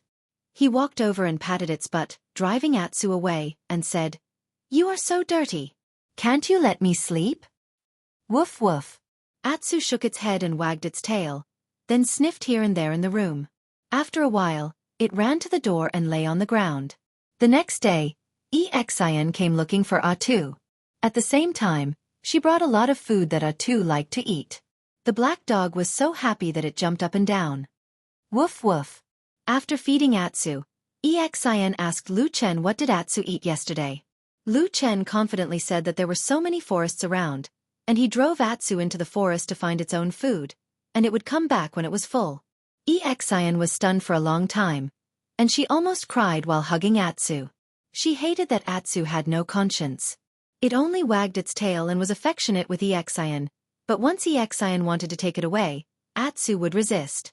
After trying a few times, Exin finally gave up helplessly. She secretly decided to come here a few more times in the future, and take good care of this poor little dog that had no parents. Lu Chen directly ignored Exin's kindness. Atsu, on the other hand, would desperately suck up to them when there was food, and ignore them when they were full. They had no moral integrity to speak of. Days passed by, and in the blink of an eye, it was time for the second batch of spirit herbs to be planted. Lu Chen continued to live between the house and the spirit field, but the difference was that he often had a black dog by his side, which was always happy and active. Of course, the disciples of the same sect were a little surprised that Lu Chen suddenly had a dog by his side, but it was not a big deal, so no one bothered. Atsu followed Lu Chen all day long. When Lu Chen was working in the spirit herb field, it would wander around the Stone Pan Valley. Sometimes, it would run into the forest, and sometimes, it would lie on the field and sleep. In this immortal sect that mortals yearned for, at least Atsu's life was very comfortable. After eating it would sleep. After waking up it would play. When it was tired, it would sleep and eat again. Even immortals could not compare to this happy life. After a period of time, one day at noon, Atsu left the Stone Pan Valley and ran into a forest at the edge of the Stone Pan Valley. During this period of time, it had been running around everywhere, and it had almost explored the surrounding terrain of the Stone Pan Valley. It had also left many urine traces in many places. The forest in front of them was located in the north of the Stone Pan Valley, and it was the last territory that it had not explored yet. Atsu stepped into the forest confidently, and as usual, patrolled the spiritual land and sniffed everywhere. The forest was very quiet. Occasionally, there was the sound of birds chirping, but no one knew where it came from in the dense branches. Sunlight shone through the gaps between the branches and leaves, illuminating the flat path in the forest. Atsu sniffed the ground all the way. Sometimes it trotted, sometimes it walked slowly. Before it knew it, it had already walked a long distance. Suddenly, in a dark corner of the forest, a blurry shadow flashed past the dense foliage behind the trees. Atsu's ears suddenly pricked up, and it stopped suddenly. Then, it suddenly turned around and let out a low growl. Its eyes revealed a hint of fierceness. However, there was nothing behind it, only an empty forest. Atsu stared at the empty forest for a while, and gradually relaxed. There seemed to be some doubts in its eyes, but it still turned around and continued forward. After a few steps, a sound suddenly came from its side, as if someone had suddenly stepped on the forest ground and broken a dead branch. When the crack sound came, Atsu suddenly jumped up and bared its teeth in that direction, revealing its sharp fangs. In that direction, behind a thicket, there was a sudden movement of branches and leaves. Then, from behind the branches, a figure slowly appeared. An abnormally beautiful but somewhat cold little girl's face appeared behind the bushes. She looked at the black dog not far away with a strange look in her eyes. Chapter 100. In the depths of the forest, it was quiet. Separated by a clump of leaves, the black dog and the girl who suddenly appeared looked at each other. For some reason, Atsu looked a little nervous. It widened its eyes and stared unblinkingly at the girl behind the trees, especially when it suddenly raised its head and sniffed the air a few times with its nose. Atsu suddenly took a step back, and the hair on its neck slowly stood up. It let out a low growl and showed its sharp fangs to the little girl. "My dog." The little girl behind the trees also looked at Atsu. She seemed a little surprised and a little curious. After a while, the branches and leaves suddenly shook, and then she walked out from behind the trees. She was like a fairy that had fallen into the mortal world, elegant and pure. With every step she took, the green branches and leaves seemed to sway gently for her. Her right hand was behind her back, and her left hand was at her side. She gradually showed a trace of a smile, as if she was naive, and walked towards Atsu. Roar! The growl in Atsu's throat suddenly became louder, as if it was full of wariness and hostility towards this beautiful girl. "Huh!" The girl seemed a little surprised. She stopped walking, but the way she looked at Atsu seemed to be a little more interested. After looking at Atsu with her clear and bright eyes, she pondered for a while, and then seemed to think of something and smiled slightly. "Come here." The girl squatted down 6 or 7 feet away from Atsu. She still maintained the strange posture of her right hand behind her back, and then raised her left hand. Her skin was as white as snow, and it looked as delicate and beautiful as a spring onion. She waved at Atsu and deliberately lowered her voice, as if she was whispering to it. There was a trace of inexplicable strangeness in her voice, and she said, "Little dog, come here." Atsu stood there motionlessly, his eyes fixed on the strangely beautiful little girl, as if he didn't hear her greeting. The atmosphere in the forest was silent and a little stiff, but the girl didn't seem to care. She narrowed her eyes slightly, but her gaze seemed to be getting brighter and brighter. She looked at Atsu and smiled. Then she stretched out her white and tender fingers and said to Atsu, "Little dog, are you feeling very hungry? Do you feel like you can't eat your fill?" Atsu stared at her and made a muffled sound. He sounded angry and confused at the same time. The young girl smiled and squatted on the ground. Her voice seemed to gradually carry an indescribable allure. It was almost hard to imagine that this ghostly voice actually came from the mouth of a little girl who was only about 10 years old. "I can help you. Come here, I'll give you something to eat. A type of food that you truly desire but have never seen before," she smiled, looking as holy and beautiful as a fairy, but her pair of eyes seemed to be flashing a terrible and crazy flame from hell. Atu hesitated, as if he couldn't make up his mind. But after a while, he seemed to be unable to resist the mysterious temptation. Finally, he took a step forward and slowly walked up to the little girl. It no longer bared its teeth, and the hair on its neck also calmed down. Occasionally, its tail would shake, but most of the time, Atsu still looked at the little girl with doubt and a little caution. A satisfied smile slowly appeared on the girl's face. She stretched out her hand and gently touched Atu's forehead. Atu made a subtle movement and then heard the girl's voice become deep and ethereal. She slowly took out her right hand from behind her back. "Eat, eat. I know what you desire most in your heart is actually this thing," she whispered to Atsu. Light shone through the gaps between the dense branches and leaves. Suddenly, there was a sudden silence in the depths of the forest. The wind stopped, and the trees were quiet. It was as if the whole world had stopped. A smear of dark red suddenly appeared, smearing this part of the world with a shocking trace of blood. Right in front of Atsu's eyes was her right hand that had just appeared. Fresh blood dripped down, flowing crazily and wantonly, rolling along that delicate skin. It was a bloody hand dripping with blood that would make anyone tremble in fear. The strong smell of blood instantly surged through the depths of the forest like a tide. "Brother Lu!" A clear call came from the ridge of the field. Lu Chen looked up and saw Xian standing there and waving at him with a smile. Lu Chen threw away the tools in his hand, clapped his hands to shake off the soil, and then walked over. He sat down on the edge of the field and said with a smile, "Why are you here?" Xian smiled and said, "I have nothing to do today, so I came over to have a look." Lu Chen curled his lips and sighed. "There's such a big gap between people. I, an errand disciple, work myself half to death at the foot of the mountain all day and still don't earn much. You, on the other hand, earn a lot of money every few days. It's just that the divine disc in your stomach has a few more pillars than mine." Xian was originally squatting beside him. Hearing this, her cheeks turned red. She hit Lu Chen and said, "You're talking nonsense again." Lu Chen laughed. Xian looked around and asked, "Hey, where's Atsu? Doesn't it usually follow you here?" Lu Chen also looked around. Although he didn't see Atsu, he calmly said to Xian, "That stupid dog can't stay still. It likes to run around, and it likes to hide in the forest. It probably ran into some forest again." "I see." Xian looked a little disappointed, but soon a trace of worry appeared on her face. She said to Lu Chen, "Brother Lu, Atsu just came here not long ago. This place is big, and there are forests and ravines everywhere. Will Atsu get lost?"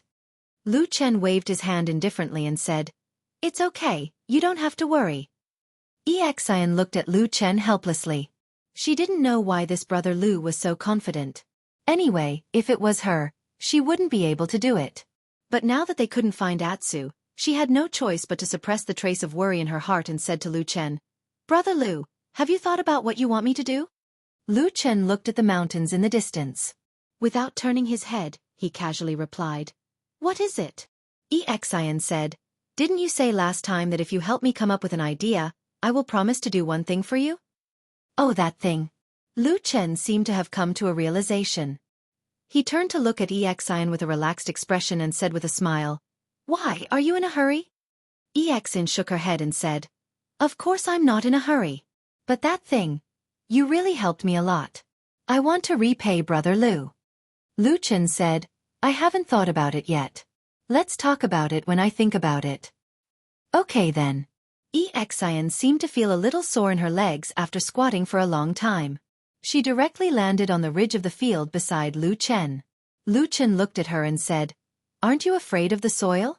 Xian pursed her lips and said, "I'm not afraid. Back in the disorienting lands, I even rolled in the soil and water. Especially those insects. Drugs, it's much dirtier than here." Lu Chen laughed. Exin glared at him and waited until he stopped laughing. She said to Lu Chen, "But I recently heard that Bai Chao Tang will be recruiting some people to do spiritual power cultivation. If they do well, they may not only get some opportunities, but they may also be able to leave this spiritual field at the foot of the mountain. I wonder if you're interested?" Lu Chen raised his eyebrows and looked at Exin with a trace of surprise. "You actually knew about this in advance?" Exin looked around. Seeing that there was no one nearby, she smiled slightly proudly and said to Lu Chen in a low voice, "Although our family has been average these years, there are always some brothers and uncles who have joined the Kunlun party. One of them is in Bai Chao Tang and has become a follower of immortal Chen Deng. So, are you interested?" Exin giggled as she looked at Lu Chen, and said, "Those who do things like cultivating spiritual energy are either seniors, elders, or young and powerful geniuses in our sect. If they are fated, they will have great fortune in the future." Lu Chen looked at her for a moment and suddenly laughed. He nodded and said, "Yes, of course I'm interested. That promise." He pointed at Exin and nodded. "Help me with this." Exin nodded with a smile. Deep in the woods, the bloody hand flitted across Atu's eyes slowly. The scarlet and terrifying color of blood was like a sharp knife, causing its pupils to contract uncontrollably. The extraordinarily beautiful girl was gently stroking the fur of Atsu's back with her delicate, snow-white left hand. Her right hand was dripping with blood, filling the air with a strong pungent smell of blood. This strange scene was concentrated on her, making her look like a holy fairy, but also like a ferocious evil spirit. "Eat!" Her deep and melodious voice reverberated through the forest. "You have the bloodline of the heavenly wolf. You were born to be different. How can ordinary food satisfy your appetite? Only blood, blood that contains spiritual power, is what you desire the most. Come eat." She slowly put her hand to the mouth of Atsu, with a strange smile on her face. She seemed to be looking forward to it, but also sympathizing with it. Perhaps there was also a little desire. "Come taste this blood. As long as you have tasted it, one day, the blood in your body will awaken." Atsu's breathing slowly became louder. Its eyes seemed to be struggling in pain. It wanted to leave several times, but every time its eyes fell on the bloody hand again. After a while, Atsu's head slowly moved closer. It stuck out its tongue and gently licked the petite but demon-like bloody hand.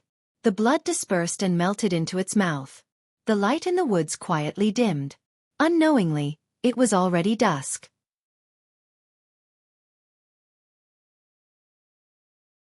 Chapter 101. At dusk, when the sky was about to turn dark, the sunset glow was still hanging in the western sky, like a burning flame, radiating an unusually beautiful and brilliant afterglow. Stone Pan Valley was already a little dark, and most of the odd job disciples had already left. Lu Chen and Exin were still sitting on the edge of the field, looking at the deserted surroundings, but only the two of them were left. A long time had passed, and the sky was about to turn dark, but Atsu still hadn't come back. Exin was a little anxious, constantly looking around, and at the same time, glancing at Lu Chen from time to time. Lu Chen also frowned slightly, looking a little surprised. They waited like this for a while, watching the sky get darker and darker, and the last ray of the sun was about to disappear. The vast Stone Pan Valley was about to be shrouded in darkness. Exin finally couldn't help but stand up, and said to Lu Chen, "Brother Lu, let's go find Atsu?" Lu Chen frowned. "This valley is too big, and we don't know where that stupid dog went. Plus it's dark, we can't find it." Suddenly, Exin's eyes lit up, and she said, "Could it be that Atsu ran back home by itself?" Lu Chen thought for a moment and said, "It shouldn't be these days, it has been with me every day, and has never slipped away by itself." "Oh, what should we do?" Exin was anxious, and it seemed that she was really worried. Just as she was panicking, she suddenly heard Lu Chen, who was next to her, say, "Look over there." Exin looked in the direction that Lu Chen was pointing, and saw that on the other side of the field, on a path that had become very dark, suddenly a black shadow suddenly appeared, slowly walking out of the darkness, and then approached them. The black shadow was not tall. When it got closer, it really looked like Atu. But the strange thing was, Atu, who was usually lively and energetic, even though he was lame but still loved to run, was walking abnormally slowly at this time. Step by step, it stepped on the field embankment, and the darkness silently surged around it, as if it had become one with its black fur. Only its pair of eyes faintly glowed in the dark valley, and it seemed a little different from usual. Atsu! Xiaofan shouted with joy, and her previous worry suddenly disappeared. She walked towards the black dog with a smile, and at the same time, she opened her arms and said with a smile, "Stinky Atsu, I have been waiting for you for a long time today. Where did you go to play?" Atsu's footsteps slightly paused, and it slowly raised its head. When it saw Xiaofan running towards it, it immediately stopped. Behind Xiaofan, Lu Chen looked at Atsu's eyes, and then followed without saying a word. Ha! In the blink of an eye, Xiaofan had already run to Atsu's side, squatted down, and first touched Atsu's head with her hand. Then, as usual, she touched the fur on Atsu's back with one hand, and held Atsu's head with the other, and played with it affectionately. Her white skin looked particularly beautiful and conspicuous in the night. Her slender neck and cheeks were right in front of Atsu's eyes, and from time to time, she even leaned on it, accompanied by her cheerful and crisp voice. It seemed so warm. Atsu's pair of eyes stared closely at Xiaofan's neck, which was very close to it. Its mouth slightly opened and closed, as if it was panting. Gradually, it opened its mouth again, like a thirsty traveler seeing clear and sweet spring water in front of it. Its snow-white sharp fangs were shining at the edge of its mouth, giving off a sense of coldness. Its head faintly shrank back, and then slowly stretched forward, as if responding to Xiaofan's joyful hug, and slowly approached the girl's white neck. Sharp fangs and blood vessels that seemed like they could be broken with a single blow were very close. Suddenly, a hand suddenly stretched out from the dark shadow, passed through Xiaofan's shoulder, and pressed down, covering the black dog's eyes. That pair of deep and serene eyes suddenly disappeared in the darkness of the night. Atsu's body suddenly shook, and its body trembled. The hair on its neck suddenly stood up, but it instantly calmed down. Everything happened so fast that it was almost invisible to the naked eye. In the blink of an eye, it quieted down again, standing still in the same place, letting Lu Chen's palm cover its eyes. "You stupid dog, where did you run off to?" Lu Chen laughed and scolded Atsu. His palm was still covering Atsu's eyes, and his body was also squatting beside Atsu, looking like he was covering Atsu's head. Then he turned his head and said to Xiaofan with a smile, "But we are finally back. It's getting late, and there will be curfew later. It seems that we won't be able to play today. Let's go back." Xiaofan hesitated for a moment, and then said with a smile, "Okay." As she said that, she touched Atsu's soft fur again, and said with a smile, "Atsu, listen to Brother Lu, I will come to play with you tomorrow, okay?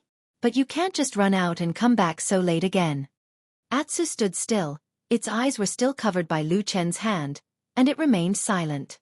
However, its mouth slightly opened and closed, and a dark light flashed past its sharp white fangs. "Don't worry, I will find a rope to tie it to a tree later, and see if it can still run away." "Ah, then don't. Atsu is so pitiful," Xiaofan immediately protested. Lu Chen smiled and nodded and said, "Up to you, I won't tie it up if you say so." "Hey!" Xiaofan suddenly became happy. She nodded and smiled at Lu Chen, then patted Atsu's head again, and turned to walk away. After a few steps, she suddenly seemed to think of something, and looked back. She saw that on the ridge of the field, Lu Chen was still gently pressing Atsu's eyes. A man and a dog were side by side, and their posture seemed a little strange. "Brother Lu, why do you always cover Atsu's eyes?" Xiaofan asked loudly. "Oh, this stupid dog is not obedient. I have to teach it a lesson.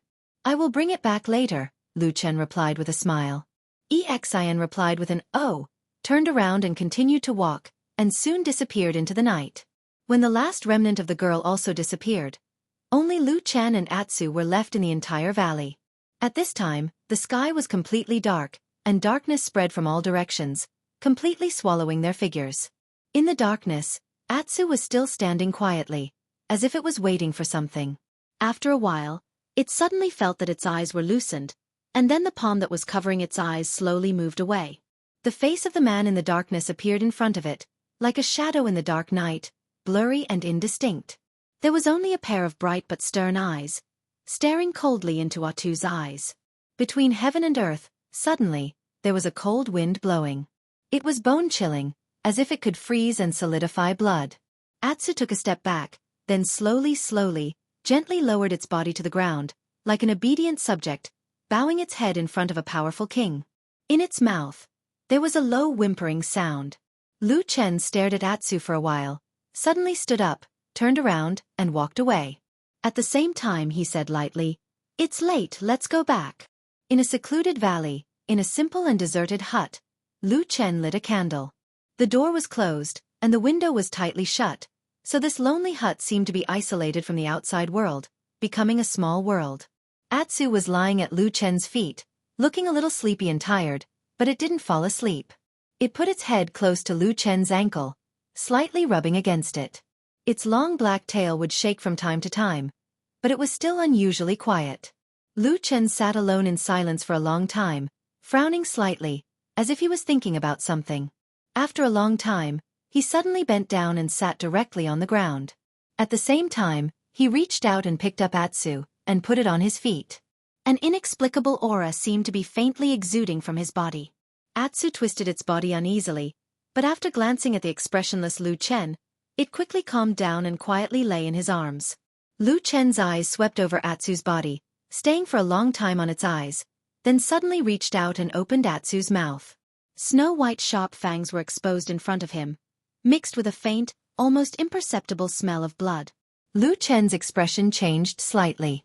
He loosened his fingers, then pressed his palm on the fur of Atsu's body, and slowly touched down. Under the fur, the black dog's muscles bulged a little, wrapped around its bones, giving it a strange sense of power. When his hand slid across Atsu's chest, Lu Chen suddenly stopped. Through the muscles and fur, in the chest, there was a heart beating strongly. Strong, fast, and violent, beating far better than ordinary beasts, and far better than his usual self. There was a trace of haze in the depths of Lu Chen's eyes, but there was not much change in his expression. After feeling the strange heartbeat of Atsu for a while, his palm slid down again, touching the back of Atsu's back. Suddenly, there was a little moisture in his hand. Lu Chen looked down slightly, and saw a dark shadow between Atsu's black fur. It seemed to be the remnants of blood that had flowed through, emitting a subtle smell between the dry and bloody smell. Then, not far away, there was another similar small bloodstain. Lu Chen touched it bit by bit, and pieces of remnant traces gradually appeared on Atsu's fur. Some of them were attached to the surface, and some had penetrated deep into the skin. Then, they converged together, and finally formed a shape. Lu Chen's expression turned cold for the first time, and his gaze was as cold as a knife. He looked at the thing that was formed by traces of blood on the back of the black dog in front of him. It was a handprint. A handprint formed by blood. He suddenly covered it with his palm, and then found that the handprint seemed to be only half the size of his palm, as if it was a child's palm, stained with blood, and left this bloody handprint on Atsu's body. The night was getting darker, and suddenly, a cold wind blew by, abruptly knocking open the window of the house. The cold wind rushed in, and abruptly blew out the candle flame. The whole world suddenly turned dark.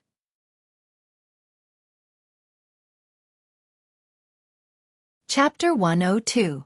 In the dark, Lu Chen sat still, but Atsu suddenly stood up from the ground, stared at the window, and let out an angry roar. The cold wind blew past, and it was cold inside and outside the house. Inside the house, one couldn't even see their own fingers, and outside the house, there was a boundless black sea. Lu Chen lowered his head and saw a pair of green eyes right beside him in the darkness. They flickered with a strange luster, as if they were transparent and precious gems. At the same time, they also seemed to emit a cold and gloomy light. It was as if an evil spirit was silently staring at him. As if feeling his gaze, Atsu also withdrew its gaze and looked up at Lu Chen. The eyes of a man and a dog met in the air. After a while, Lu Chen reached out and gently touched Atsu's head, and whispered, "It's okay." Atsu quieted down. Lu Chen stood up and walked to the window, looked outside, and then closed the window again without any expression. With a paw sound, the outside world was once again separated from here. The next day, the sun rose as usual, and the people in the mountains of Kunlun went about their own business as usual. Everyone lived according to their own path. As the lowest-rung disciples of the Kunlun party, they had their own lives, and that was to work hard every day to pursue the hope of becoming immortals in the future. Even if the hope was very slim, everyone in the world worked hard for that hope. The legendary stories of the lowest rung disciples turning the tide and finally becoming saints and immortals were still passed down in the world today. After thousands of years, they still hadn't disappeared. Instead, they became more and more magnificent, inspiring generation after generation of rung disciples to dedicate their lives to this. When the sun shone on Xiaofan Valley, Lu Chen also arrived with Atsu.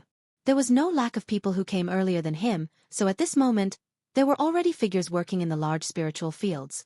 As for Exin, who vowed to come and play with them again yesterday, she was still nowhere to be seen. Maybe she was still sleeping in her warm bed. Compared with last night's abnormality, Atsu seemed to have completely recovered after a night's sleep. Following closely behind Lu Chen, it limped around, sniffed, and looked no different from usual. Lu Chen also acted as if nothing had happened last night. He calmly did his own things. After arriving at the spiritual field, he went down to the field and didn't pay much attention to Atsu. Of course, he didn't find a rope to tie Atsu to a tree like what he told Exin yesterday. In the beginning, Atsu was still playing around Lu Chen's spiritual field. However, after playing for a while, it became a little bored. After looking around for a while, it barked at Lu Chen twice. Lu Chen didn't look back, as if he didn't hear it. Atsu hesitated for a while, then ran away by itself.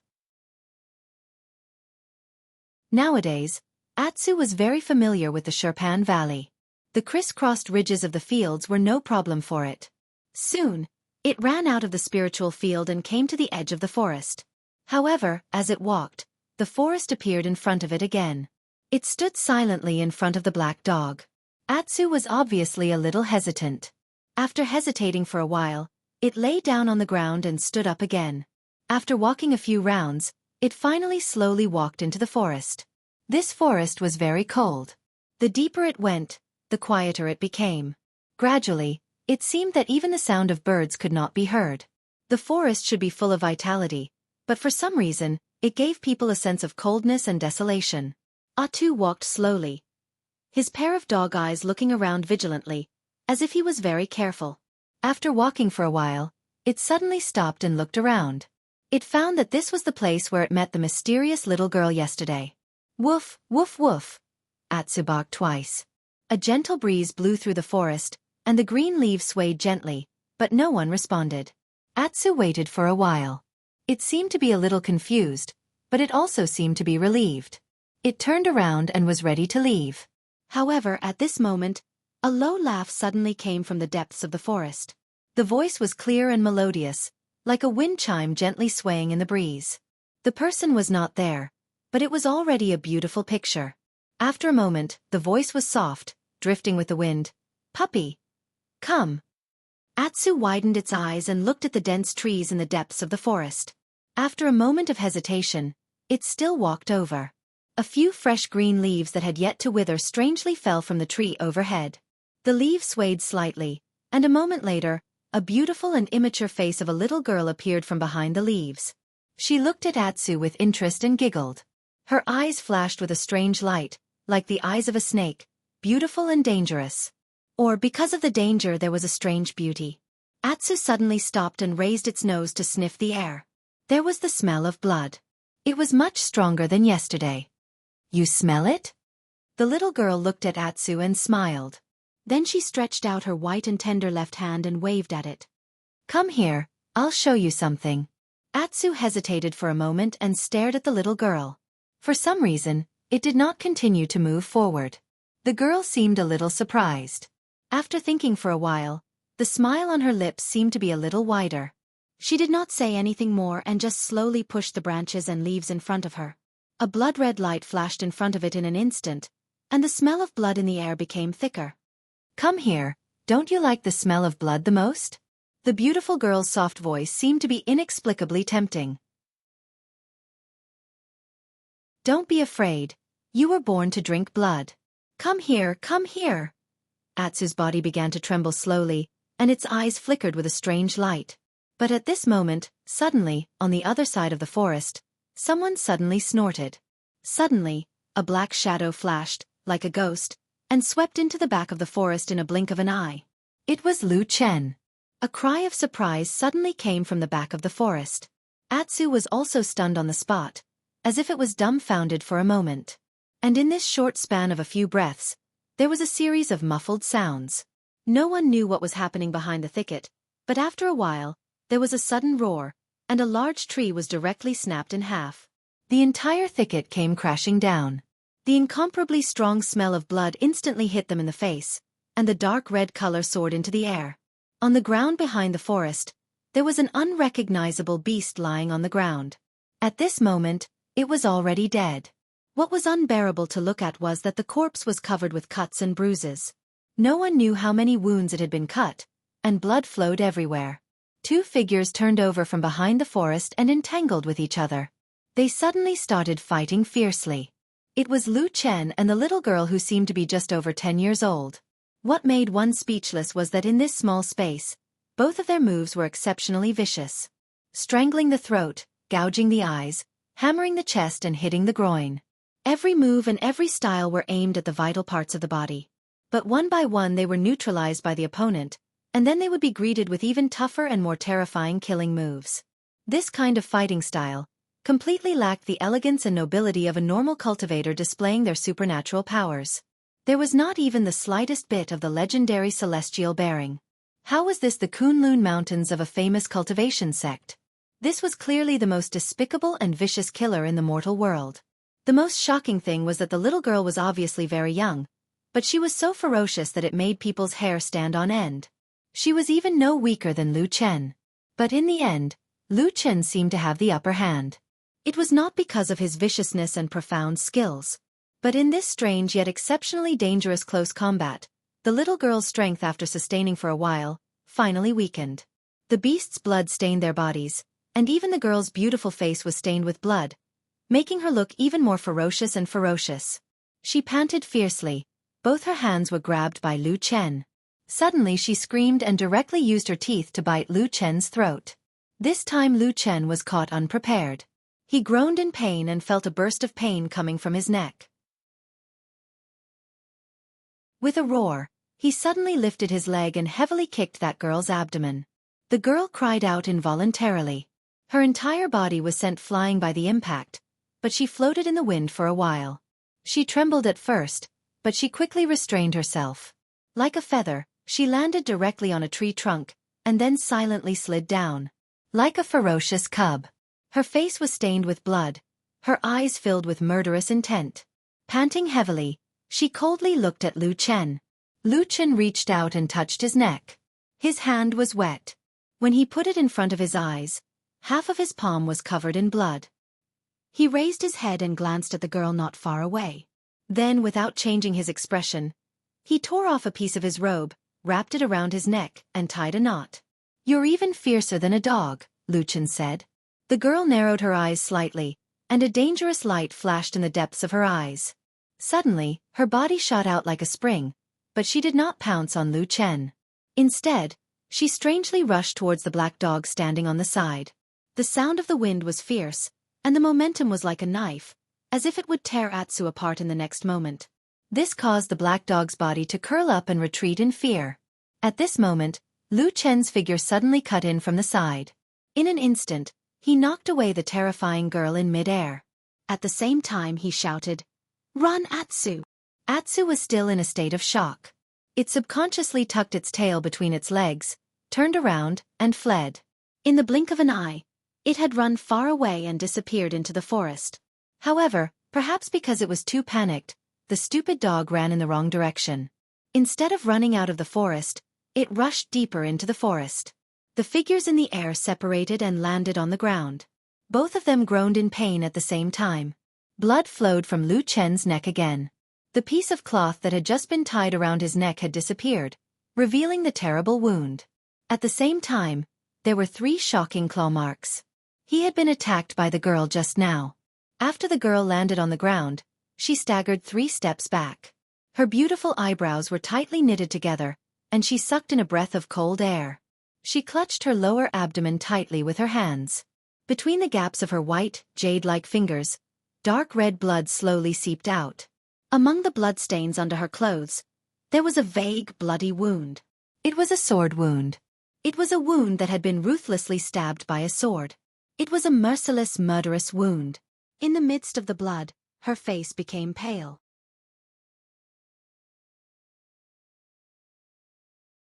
Chapter 103.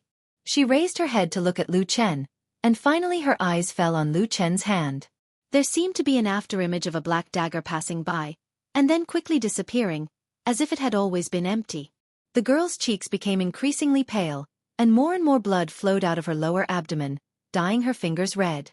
Only her eyes were still sharp and fierce, with a trace of coldness, coldly looking at Lu Chen. After a moment, she suddenly opened her mouth and said, "I'm only 10 years old, and you actually dare to do this to me?" Lu Chen's expression did not change in the slightest, and said, "I just don't want to die." "Bah!" the girl sneered. "You're a man, yet you still have so many excuses to bully me. Do you really not feel embarrassed?" Lu Chen did not answer her, and after looking at her thoughtfully for a moment, he suddenly walked towards the girl. The girl suddenly seemed a little nervous, and her body shrank back a little, and suddenly shouted, "You can't kill me!" Lu Chen stood in front of her, and looked at the girl whose height did not even reach his chest. For a moment, he also felt that it was unreal.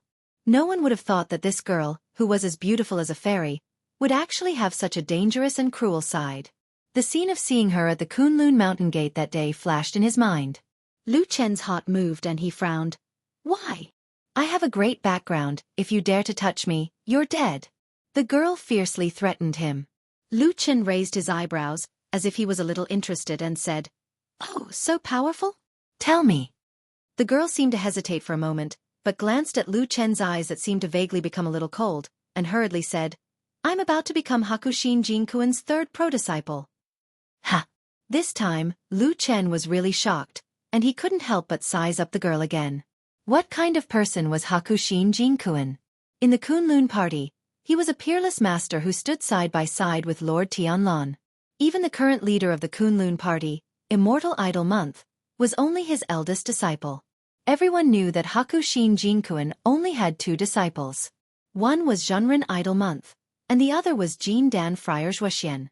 In the past 60 years, no one in the Kunlun party had ever heard of Hakushin Jinkuan having the thought of accepting a disciple.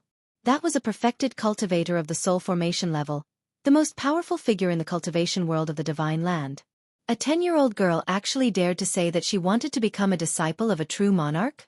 Lu Chen's first reaction was that the girl was lying. But soon, he suddenly remembered a piece of news that old Ma had told him in private in Kunwu City that day.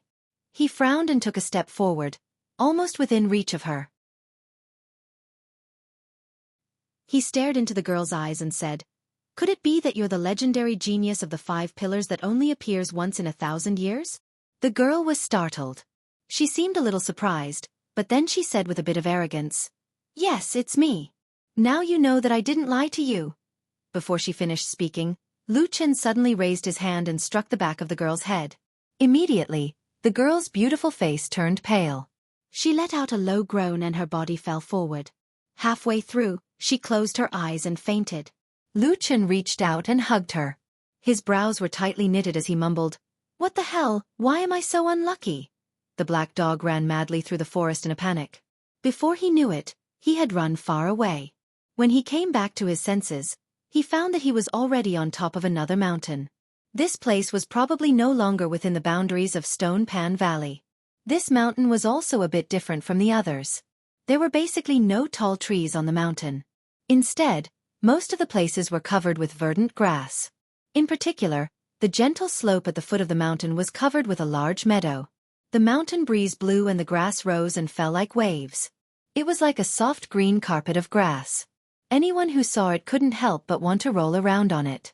Atsu stood blankly at the foot of the mountain for a while. Then, it suddenly looked back and let out 2 soft barks. It seemed to be a bit hesitant, but in the end, it still turned around and walked back the way it came. Although the direction it went in seemed to be very dangerous, for it, there seemed to be something more important. It quietly overcame the fear in its heart and made it go back. But at this time, Atsu suddenly heard a mooing sound coming from the distance. To be exact, it came from the depths of the large meadow. It sounded a bit familiar. Atsu was stunned for a moment. It turned around and saw a huge figure lazily turning over in the thick grass. It raised a huge bull's head and glanced at Atsu. It was a huge oxen with 2 strange horns. It's a small world, and we meet again after parting in the desolate valley. Atsu's eyeballs rolled around. Then, it barked at the oxen in the distance and ran over. Atsu ran to the meadow. When it got closer, it could feel the huge size of this oxen. It looked like a small mountain. At that moment, the green ox seemed to be basking in the sun. He had nothing to do and watched curiously as the black puppy ran all the way to him and started barking at him. Woof, woof, woof, woof, woof, woof, woof, woof. Atsu's tail kept wagging. It seemed to be very respectful and deliberately trying to please this green bull. Then, it seemed to be pleading. However, oxen had no reaction to this. After looking at Atsu for a moment, it lost interest and let out a mooing sound. Then, it closed its eyes again and seemed to be going back to sleep. Atsu became a little anxious, but it didn't dare to be disrespectful to this huge mythological beast. It anxiously paced around on the spot. Right at this moment, a figure suddenly appeared from behind oxen. It was the figure of a woman. She was tall and slender, and she was extremely beautiful. There was a beautiful scarlet feather shawl draped over her shoulders, and it was as if a beautiful fiery cloud had landed on her delicate shoulders. This woman was standing very close to Oxen, and one of her hands was even pressed against Oxen's body. However, Oxen didn't seem to be repulsed by this. It seemed to be treating this woman with special respect. After the woman walked out, there was no expression on her face. Little Qing doesn't like to meddle in other people's business. Don't bother it. Atsu stood rooted to the spot for a long time. It looked at the lazy oxen, then looked at the strange woman, as if it couldn't figure out the relationship between the two. However, it quickly remembered something more important. There was no help here, but there was someone more important to it in the forest at the foot of the mountain. Atsu let out a roar, and it seemed to be a little angry. It barked at the man and the cow before turning around and rushing down the mountain. Oxen didn't move in the slightest. Its eyes were closed, and it seemed that it was about to fall asleep. In contrast, the young woman standing beside Oxen suddenly furrowed her brows. She looked at the little black dog that was running for its life, and said, "There seems to be something wrong with this dog." Oxen's huge head turned around, and it rubbed the grass on the ground a few times. It yawned, and it still seemed to be disinterested. The young woman kept looking at the back of Atsu in the distance. After thinking for a moment, she said in a low voice, "There's a smell of blood." The grayish-white wall appeared in front of her, and it trembled. When she had just woken up, this was the feeling in front of her. After a while, the young woman regained consciousness. She turned her head with some difficulty, and then she saw the face of Lu Chen sitting by the bed. "You're awake." Lu Chen smiled at her, and nodded with a very gentle expression. The young woman was startled, and she let out a low groan, as if she was startled. She suddenly sat up, and wanted to hit him with a backhand. However, her body had only flipped for a moment, and she suddenly fell back down, falling onto the bed. Fortunately, her body was covered with soft bedding, and it didn't hurt much. The young woman gasped for breath, and then found that her hands and feet were tied, and she couldn't move. However, the bleeding wound on her lower abdomen had been bandaged, and there was a faint pain, and there was a burst of cool feeling on the wound. It seemed that some kind of medicine had been applied, and it felt pretty good. The young woman looked up at Lu Chen, and after staring at him for a moment, she said, "What do you mean?" Lu Chen sighed, and looked a little helpless, and said, "I've been thinking about how to deal with you." The young woman sneered and said, "What do you want?" Lu Chen stretched out 2 fingers and said, "There are 2 ways. First, I'll treat your injury, and when your injury is healed, we'll pretend that this never happened. Second, I'll just kill you."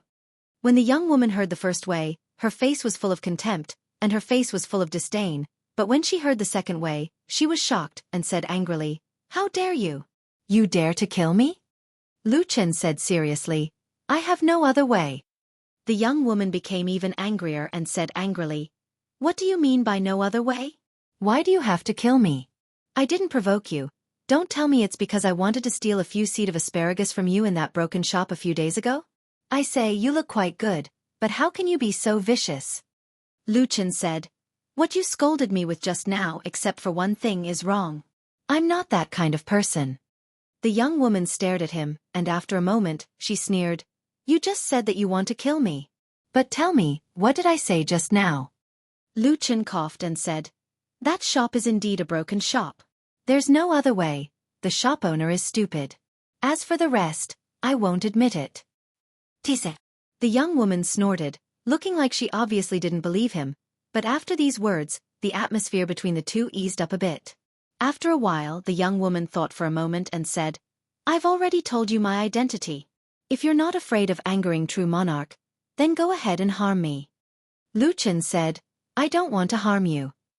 The young woman raised her hand, looked at the rope and sneered, "Then why are you tying me up?" Lu Chen was silent for a moment and stared at her eyes and said, "I don't want to provoke Hakushin Jinkuan, so I can let you go. But you have to tell me, at such a young age, where did you learn these killing skills?"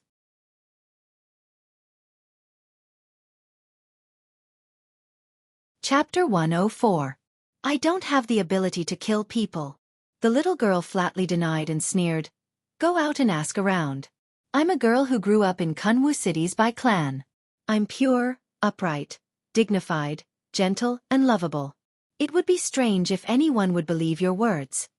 Lu Chen was silent for a moment, then said, "You're more powerful than I thought." After a pause he said, "By clan's member?" "White Lotus." The girl glanced at him and asked, "What about you?" Lu Chen.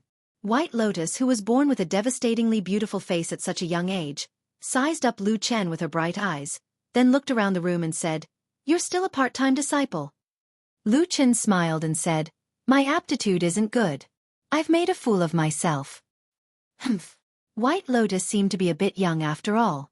After hearing this compliment, a complacent expression appeared on her face. But very soon her face suddenly darkened, and she spat and said, "Pa, you can still catch me with your aptitude? You're beating around the bush to scold me."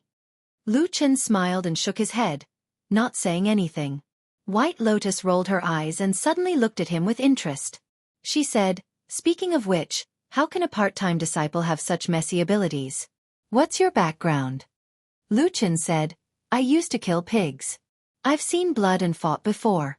Later, I felt that killing pigs was boring, so I wanted to become an immortal and gain the Tao. That's why I went through untold hardships to come to the Kunlun party." Butcher. The smile on White Lotus's face suddenly froze. As Lu Chen spoke, although he looked relaxed on the surface, his mind was spinning rapidly. This girl, White Lotus, was obviously a huge trouble. If he didn't handle it carefully, it could bring about endless troubles in the future. Thinking of this, even he, who was always calm, couldn't help but complain in his heart. He thought to himself, nowadays, even a 10-year-old girl is so scary. What will happen when she grows up? At this moment, the two of them suddenly heard a rustling sound coming from the door. White Lotus's eyes lit up, but Lu Chen stood up calmly and walked to the door to open it. A black shadow darted in with a swoosh. It was Black Dog. As soon as it came in, it intimately rubbed against Lu Chen's side and wagged its tail with all its might, looking like it was flattering Lu Chen. Lu Chen closed the door and scolded with a smile, "Don't pretend to be stupid. I still remember how you abandoned me and ran away by yourself." Atsu suddenly let out a low whimper, looking a little sad. But at this moment, a sneer suddenly came from the other side of the bed.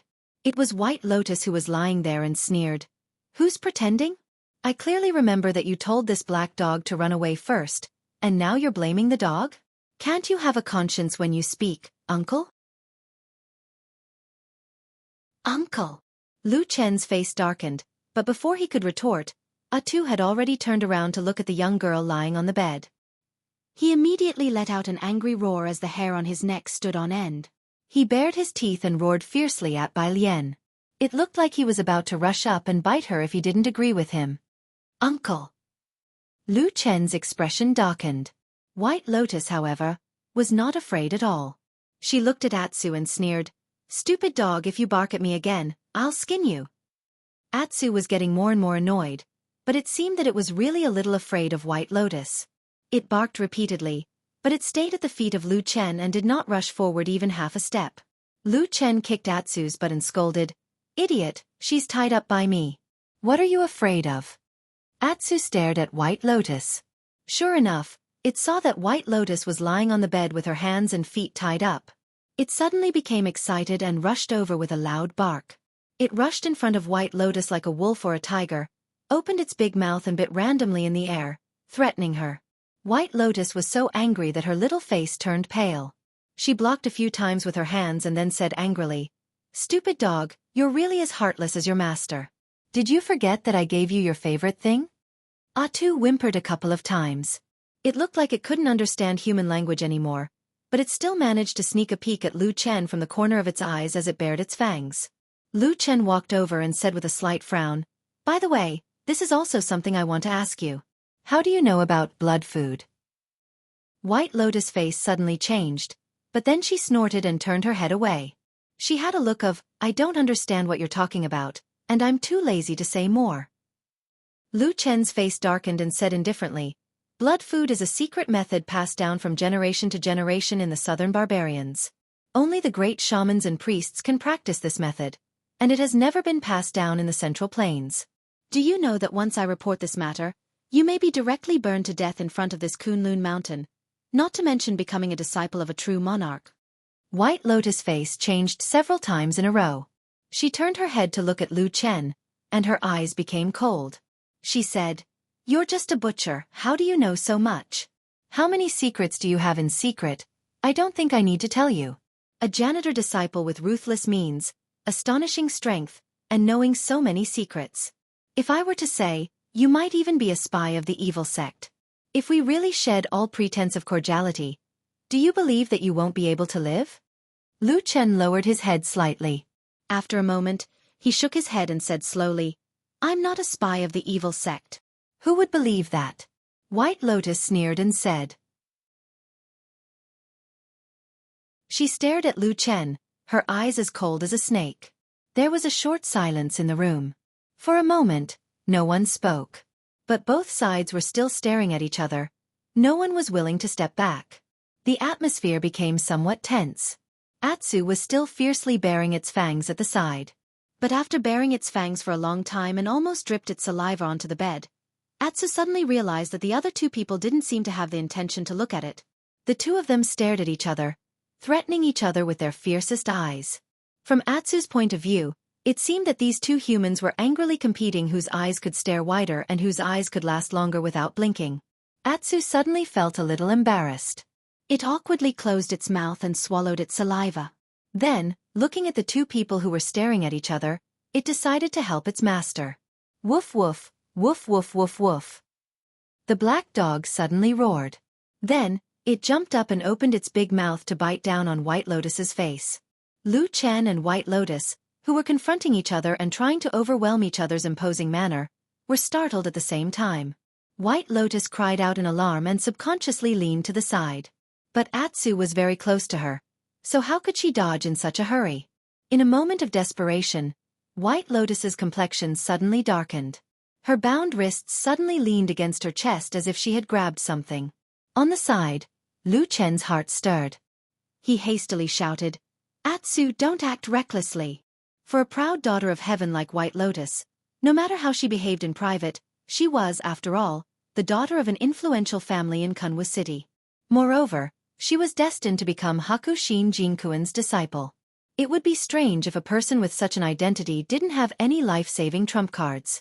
But in that split second, Atsu's body paused for a moment. All of a sudden, an emerald green light shone out from White Lotus's chest and fell on Atsu's body. Atsu's body suddenly stopped in midair. It didn't go up nor go down, just hovering in the air a few feet above the ground. The inexplicable black dog was somewhat puzzled and afraid. Its ferocious appearance disappeared, and it looked around for a moment before barking at Lu Chen.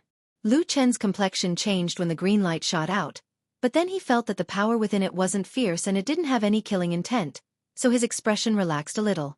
At this moment, he shook his head and no longer cared about Atsu.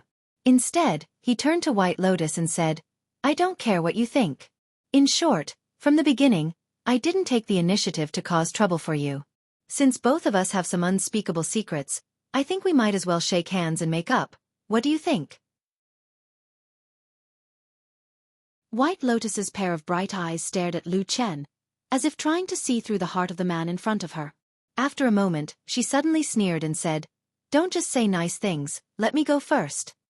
Lu Chen nodded and said, Of course, but with your life-saving skills, this bit of rope shouldn't be able to trap you. White Lotus smiled and said, Uncle, I can't tell, you're almost a demon.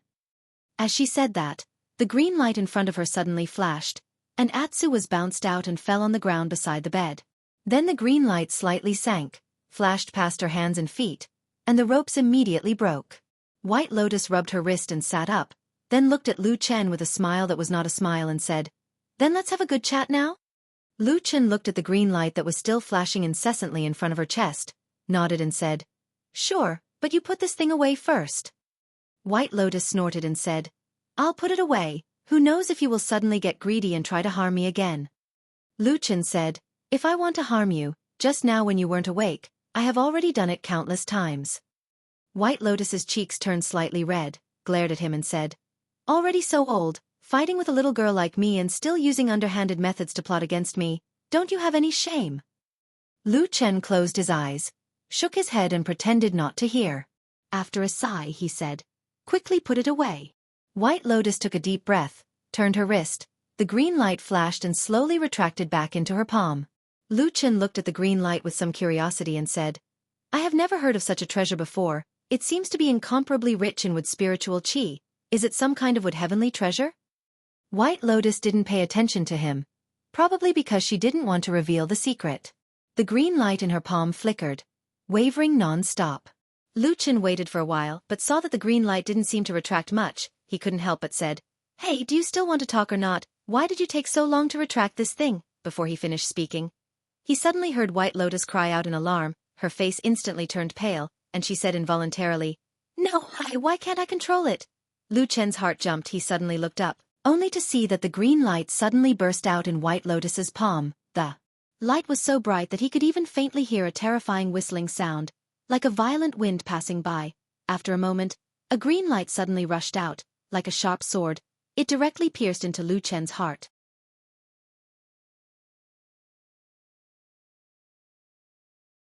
Chapter 105. Lu Chen's first reaction was that this little girl, White Lotus, was really vicious and ruthless, not forgetting to silence people at all times. This kind of ferocious temperament, it was really the first time he had seen in his life. Most likely even the evil faction people could not compare to her. But in that split second, he saw that White Lotus's face was indeed filled with fear, and her entire body was suddenly wrapped by the bright green light, and then inexplicably floated up, letting out a scream. The green light that tore through the air was like an unstoppable tidal wave. Its speed was as fast as lightning, and it instantly filled the small house. Lu Chen had almost no time to react. With a loud bang, the emerald green light beam that seemed to be solid heavily hit his chest. Lu Chen's entire body shook, a muffled sound, his entire body flew out, hit the wall behind him, a trace of blood flowed down from the corner of his mouth. But very quickly, he seemed to feel something, his expression changed greatly, looked down at his chest. That emerald green light beam shone straight on his chest, in the depths of the light, to be exact in his chest cavity, in his heart where blood was boiling, a gentle white light, in that intense green light, quietly emitted out, like in a vast sea of raging waves, there was a pure white flower towering majestically. But in the next moment, all the green light suddenly became 30% more intense, as if it had been stimulated by something. It expanded crazily and surged toward Lu Chen's chest from all directions. Wherever the light passed, the tables, chairs, and beds all floated up, and then were twisted and broken by a violent force. The room was in a mess, and even the surrounding walls were trembling slightly. It looked like the room was about to collapse. Lu Chen felt as if all the blood and flesh in his body were boiling. His face contorted as he howled in pain. He suddenly raised his head and roared at the White Lotus in front of him, Quickly suppress this light or we'll all die. But after he shouted, he found that the girl in front of him, White Lotus, was still floating in mid-air, but her black hair was fluttering, and her eyes were closed. He did not know when she had fainted. Not far from her, the black dog was also swept up by the strange green light. It spun around in the air and barked a few times in panic. Suddenly, its head tilted to one side and it seemed to have lost consciousness. The surging power was like a tide, crazily surging towards Lu Chen. In that instant, Lu Chen felt as if his entire body was about to fall apart. At this critical moment, he forcefully endured the intense pain, suddenly gritted his teeth and with a low growl, he desperately used his hand to press against his chest. The gentle light in the depths of the green light seemed to be flickering in his palm wind and fingertips. In the next moment, all the power suddenly came to a halt. It was as if the world had gone silent and time had frozen. The green light was like solidified green ice, flashing a strange light in the air. The man and the dog, who were floating in the air, were frozen for a moment.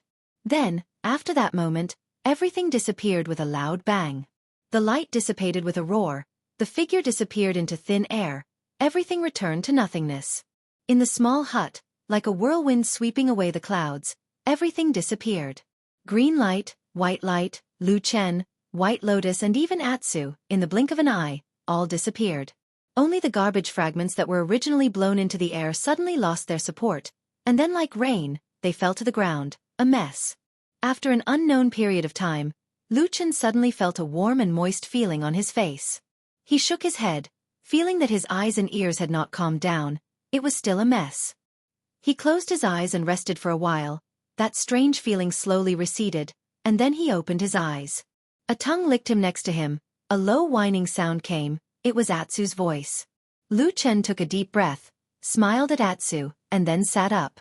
When his body was only halfway up, he sucked in a breath of cold air, and almost fell down again. He quickly used his hands to support himself on the ground, and only then did he stabilize his body. At this moment, he only felt a strong pain coming from many parts of his body, especially his chest, which was the most uncomfortable. He touched the position of his chest with his hand, but found that there was actually no wound there. It seemed that the feeling just now was just an illusion. Lu Chen calmed himself down, then turned his head to look around. At this moment, he was in the mysterious tree hole-like space that he entered a long time ago. The ancient and mottled tree wall stood silently with the misty green air, and in the center of this tree hole, the puddle was still there, the water was clear and transparent, but it was no longer full of vitality. If one took a closer look, they would notice that there was a tiny and dark shadow hiding in the clear water somewhere in the depths of the water. It was like a dark flame, quietly burning. On the other side of the puddle, there was another petite figure lying on the ground 3 feet away. It was White Lotus. But at this moment, she was lying there with her eyes closed, her face slightly pale, and she was motionless for a long time, as if she was still in a coma. Lu Chen frowned, withdrew his gaze, and glanced at Atsu beside him, only to find that both he and White Lotus did not seem to be in a good condition. Only Atsu did not know why, after the torment just now, at this moment, it seemed like nothing had happened, walking back and forth freely beside him, and at the same time, looking curiously at the small world in the tree hole that he had never seen before. It seems that you are the first to wake up. Lu Chen touched Atsu's head. Atsu grinned, and seemed to be in a good mood. Lu Chen smiled, then slowly stood up, and carefully examined his body. Except for some pain all over his body, there did not seem to be any particularly serious injuries. Only then did he feel relieved. But at the same time, looking at the surrounding tree hole, he also frowned. This tree hole, especially the mysterious puddle in the tree hole, was the key to him being able to survive the incomparably vicious black flame curse. It was the strange surging vitality in the water that suppressed the terrible black flame again and again, including 10 years later when he made his last attempt against the black flame curse, once again maintaining his vitality. In the past 10 years, only he had entered this place, and only he knew about it. Even old Ma knew nothing about it. This was because this mysterious tree hole was actually the mysterious and unfathomable seed he had obtained from the blazing heavenly light during the Battle of the Desolate Valley back then. This seed was undoubtedly extremely important. Not to mention anything else, just by looking at the god-vanquishing curse formation that the devil cult cast back then, it used this strange seed as the core weight, and thus caused a phenomenon of heaven and earth, attracting and controlling unimaginable power of heaven and earth. One could tell how powerful it was. At the end of the Battle of the Desolate Valley, Hei Lang had obtained it.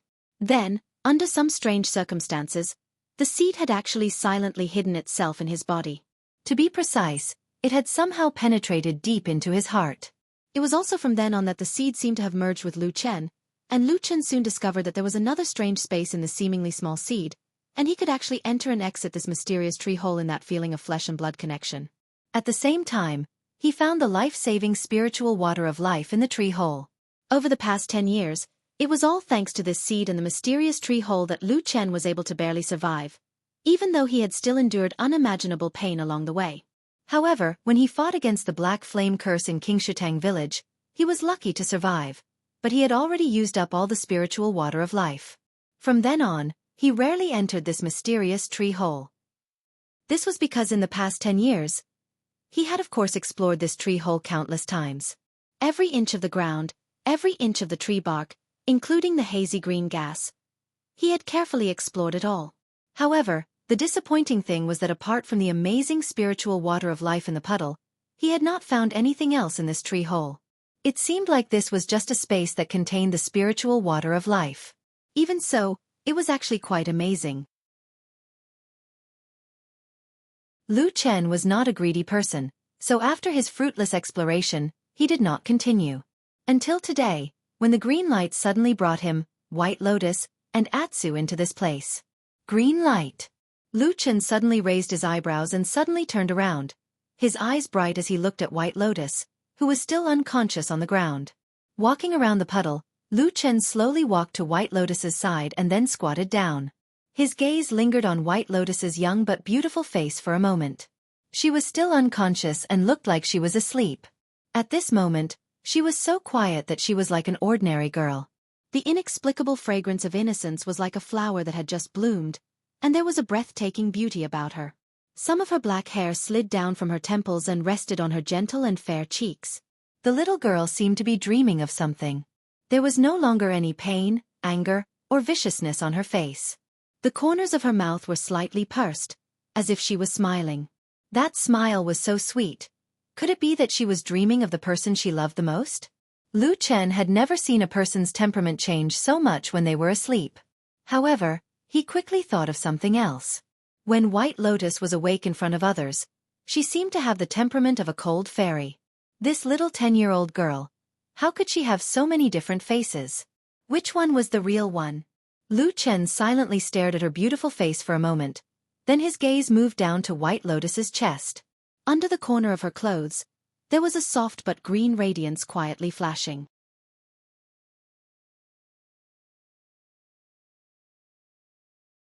Chapter 106.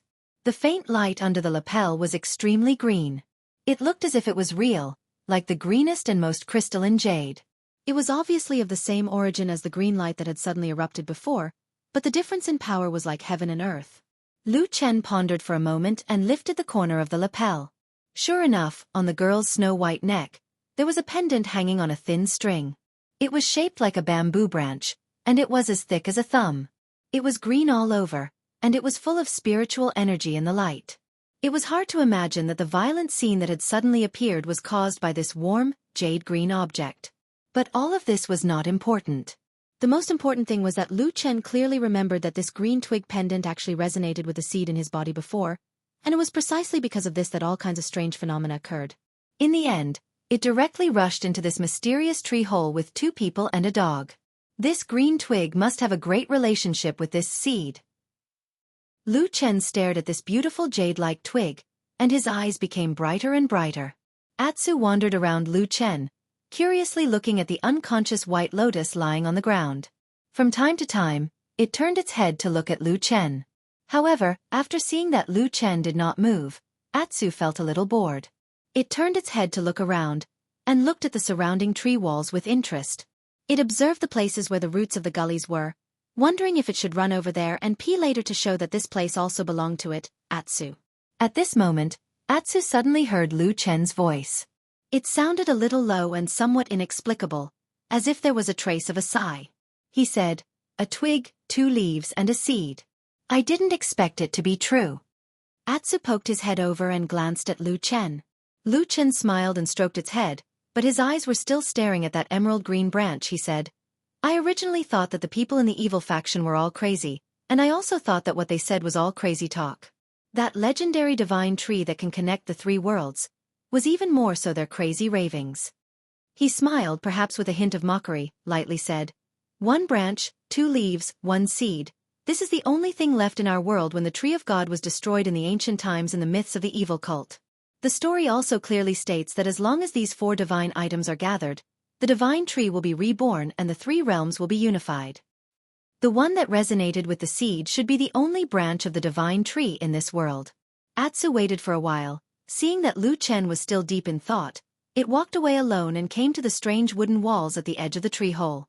It started to sniff and search for something. But it had only walked a few steps when it suddenly heard Lu Chen's voice behind it. "Atsu, don't pee. There's no ventilation here. It will stink to death." Atsu turned around and barked at Lu Chen.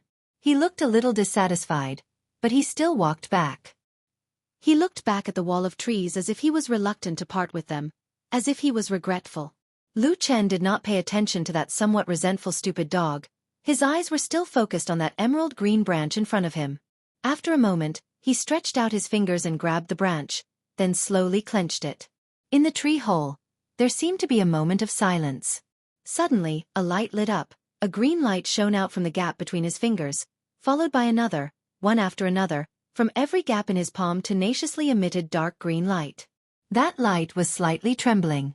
A moment later, an abnormally strong aroma abruptly spread out. From Lu Chen's palm, from his clenched fist, from every crack, an incomparably viscous green liquid suddenly flowed out. Lu Chen stared at this green water, watching it slowly flowing along his palm, then dripping down and floating in the air.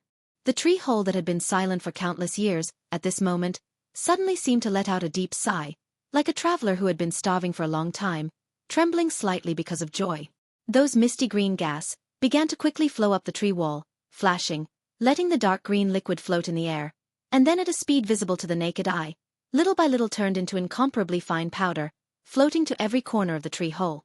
With the wind dancing, the green turned into waves, spinning on their own, like a heavy rain that had been waiting for thousands of years, like a date that had been late for thousands of years, finally meeting.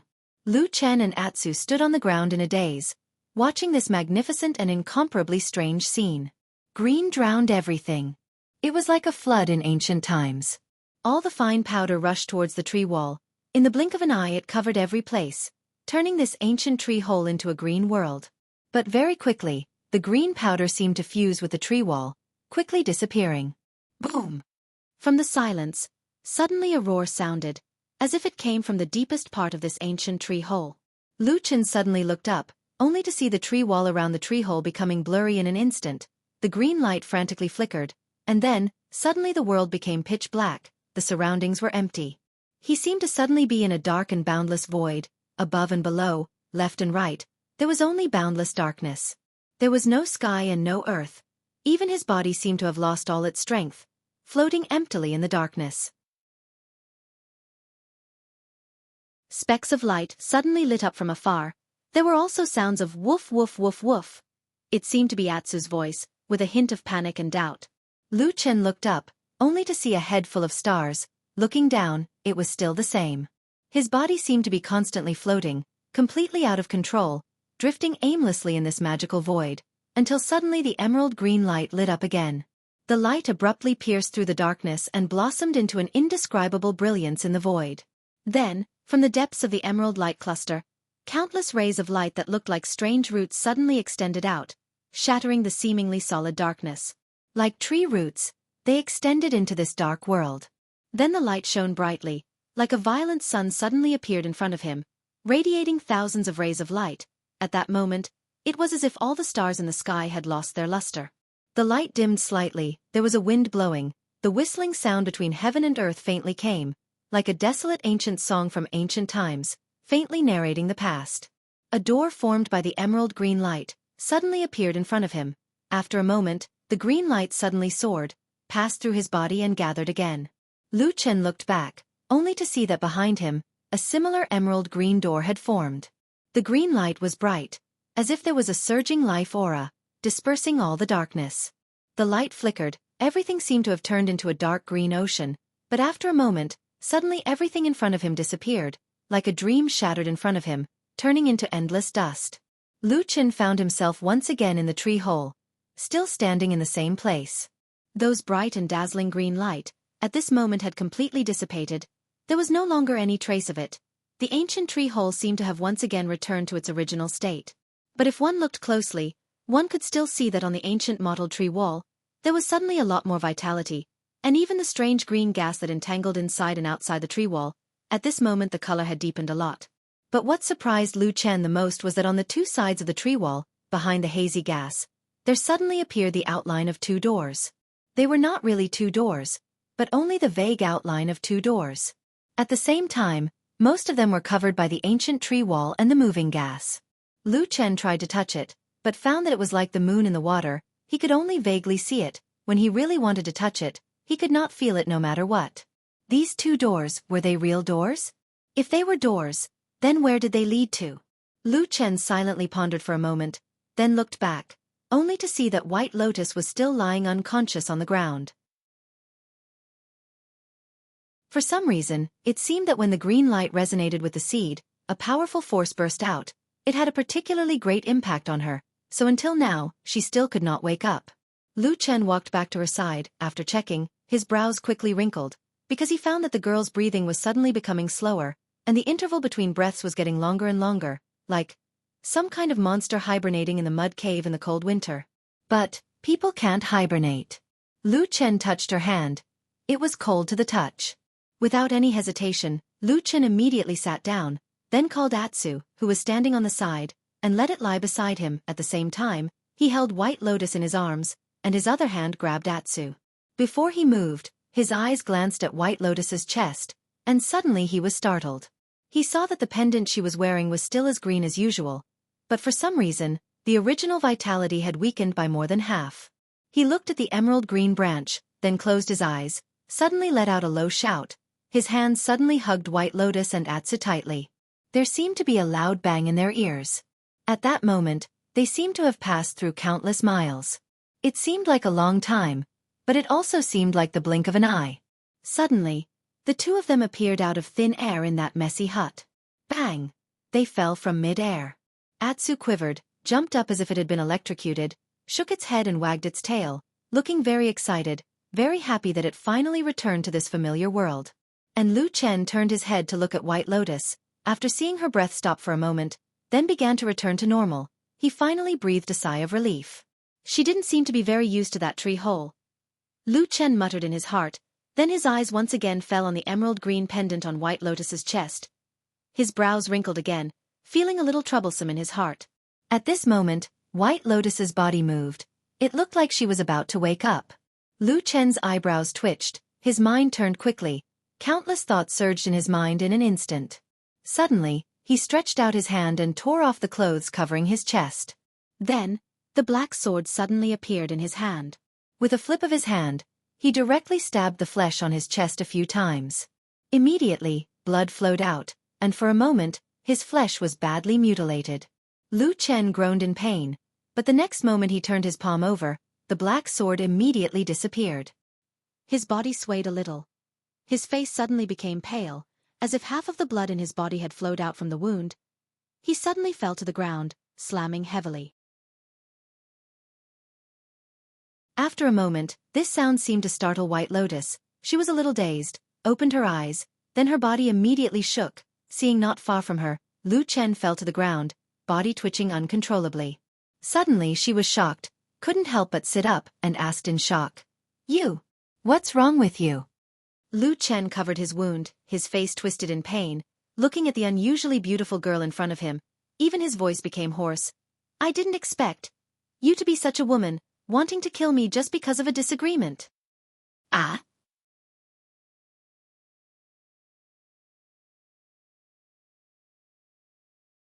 Chapter 107. White Lotus stood rooted to the ground, her mouth half open. She looked a little sluggish, as if she hadn't come back to her senses for a while. After a while she said in astonishment, I did it? If it wasn't you, who else could it be?" Lu Chen fell to the ground, took 2 deep breaths, and then sneered, "Isn't this your precious artifact?" White Lotus subconsciously touched the pendant on her chest, only to feel that it was as warm as usual, and there was no change in the light. After thinking for a moment, she said with some uncertainty, "Just now, I really didn't mean to kill you, although I feel that you are not a good person." Lu Chen said, "You're cruel by nature. You don't even think before you kill, do you?" White Lotus was startled, her face revealing a suspicious expression, but it seemed that she really had a little doubt about herself. She stammered, shouldn't be. What shouldn't be? Lu Chen interrupted White Lotus's recollection, saying, I just shouted for you to quickly stop, or else we will all die, do you remember? White Lotus pondered for a moment. Finally a little embarrassment flashed across her face, and said, I think I heard this sentence. Humph. Lu Chen covered his chest with his hand, sucking in a cold breath. In addition, blood flowed and dyed the lapel of his clothes red. It looked like he was half dead. Speaking of which, it was strange. Not long ago, the two of them were still fighting and killing each other, but at this moment, White Lotus was somewhat embarrassed. She sat on the bed for a moment, then stood up, took 2 steps towards Lu Chen, and then stopped, saying, Uncle, are you okay? I saw your sinister and ruthless appearance just now. You shouldn't die so easily, right? Lu Chen rolled his eyes and heaved a sigh of relief in his heart. But then he spat and said, Do you want me to stab you in the heart twice? White Lotus frowned. Just as she was about to say something else, there was a sudden knock on the door from the other side of the door. Puff, puff, puff, puff. Brother Lu, are you home? I went to the spiritual field, but I didn't see you and Atsu. A clear and melodious voice came from outside. It was Xian's voice. Everyone in the room was stunned at the same time. Then, Lu Chen and White Lotus looked around at the same time and saw that the room was in a mess. All the tables and chairs, including the bed and bedding, had been smashed into pieces and scattered around the room. It looked like a sudden storm had swept through the place. White Lotus immediately shook her head at Lu Chen, and Lu Chen also nodded without hesitation. However, Atsu reacted faster than them. The black dog leaped up, overjoyed, and barked wildly in the direction of the door. Woof, woof, woof, woof. Lu Chen, White Lotus. The two people in the room looked at each other, and the voice outside the door suddenly became louder, full of joy and laughter. Ah, Atsu, you're home. Brother Lu is here too, right? Quick, open the door for me. After a pause, Xian smiled and said, Atsu, I've brought you some delicious bones. The black dog became even more excited. Its tail wagged wildly, and it rushed to the door. It jumped up and down, using its forelimbs to fiddle with the door latch. It looked like it was trying hard to open the door for Xian. White Lotus turned her gaze back to Lu Chen, and Lu Chen looked back at her. After a while, White Lotus suddenly said, Why is your dog so stupid? Lu Chen coughed and said, It was an accident. With a bang, the door latch was pried open by Atsu. Xian pushed the door open with a smile and walked in. Atsu enthusiastically pounced on her, lying on her body and rubbing against her. Xian affectionately patted Atsu's head and smiled. Then, she took out a bag and poured out a few bones. She smiled and said, Atsu, eat. Atsu cheered and ran to the side with the bones in its mouth. Xian stood up and looked forward. At the same time she smiled and said, Brother Lu, why are you so early today? Her voice suddenly stopped, and her smile seemed to freeze on her face. She saw the terrible state of the room and was momentarily speechless. After a while, she saw Lu Chen sitting on the ground with his hand covering his chest and half of his body bleeding. She suddenly screamed and ran over. She lost her voice and said, Brother Lu, what happened to you? Lu Chen smiled bitterly and said, I suffered a little injury. Xian's face suddenly turned pale. Then, she looked around and saw White Lotus standing on the other side of the room. She looked at the broken pieces of the room and seemed to understand something. She stared at White Lotus and shouted, You hurt Brother Lu? White Lotus hesitated and said, Maybe, yes. Xian only felt a sudden surge of anger. She suddenly stood up and shouted at White Lotus, Brother Lu is such a good person. He stands aloof from worldly affairs. It is impossible for him to provoke you, the eldest daughter of the Bai family.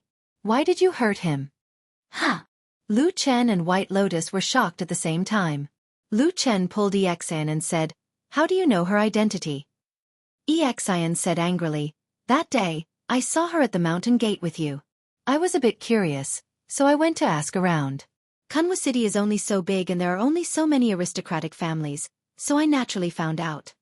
As she spoke, she took a step forward and stood in front of Lu Chen. Although White Lotus looked younger and wasn't as tall as Xian, her imposing manner seemed to overwhelm Xian, causing Xian to be cautious. However, she still looked angry and said, Miss Bai, you already have such a talented background. Moreover, you are favored by the heavens and are about to become a true sovereign's disciple. There is a world of difference between the two of you. Why did you come to bully an ordinary odd-job disciple like Brother Liu? She didn't know why, but when she saw Xian's angry but beautiful face, White Lotus felt speechless. In the end, she could only shake her head. Even her voice became a bit lower and she said, You misunderstood. What did I misunderstand? Xian looked angry and didn't believe what she said. Forget it, Xian. At this time, Lu Chen pulled on Xian's sleeve from behind. After she turned around, he said, Just now I was careless. I fell and hurt myself. Don't blame Miss Bai. You fell yourself, and you even injured your chest so badly? Xian looked like she had seen a ghost. Lu Chen laughed dryly, then looked at White Lotus and said, Miss Bai, we can be considered. No discord, no concord. Why don't we just let it go? White Lotus stared at him, and after a moment, she slowly nodded and said, You're right. There's nothing between us. Maybe it was a misunderstanding. But what happened before?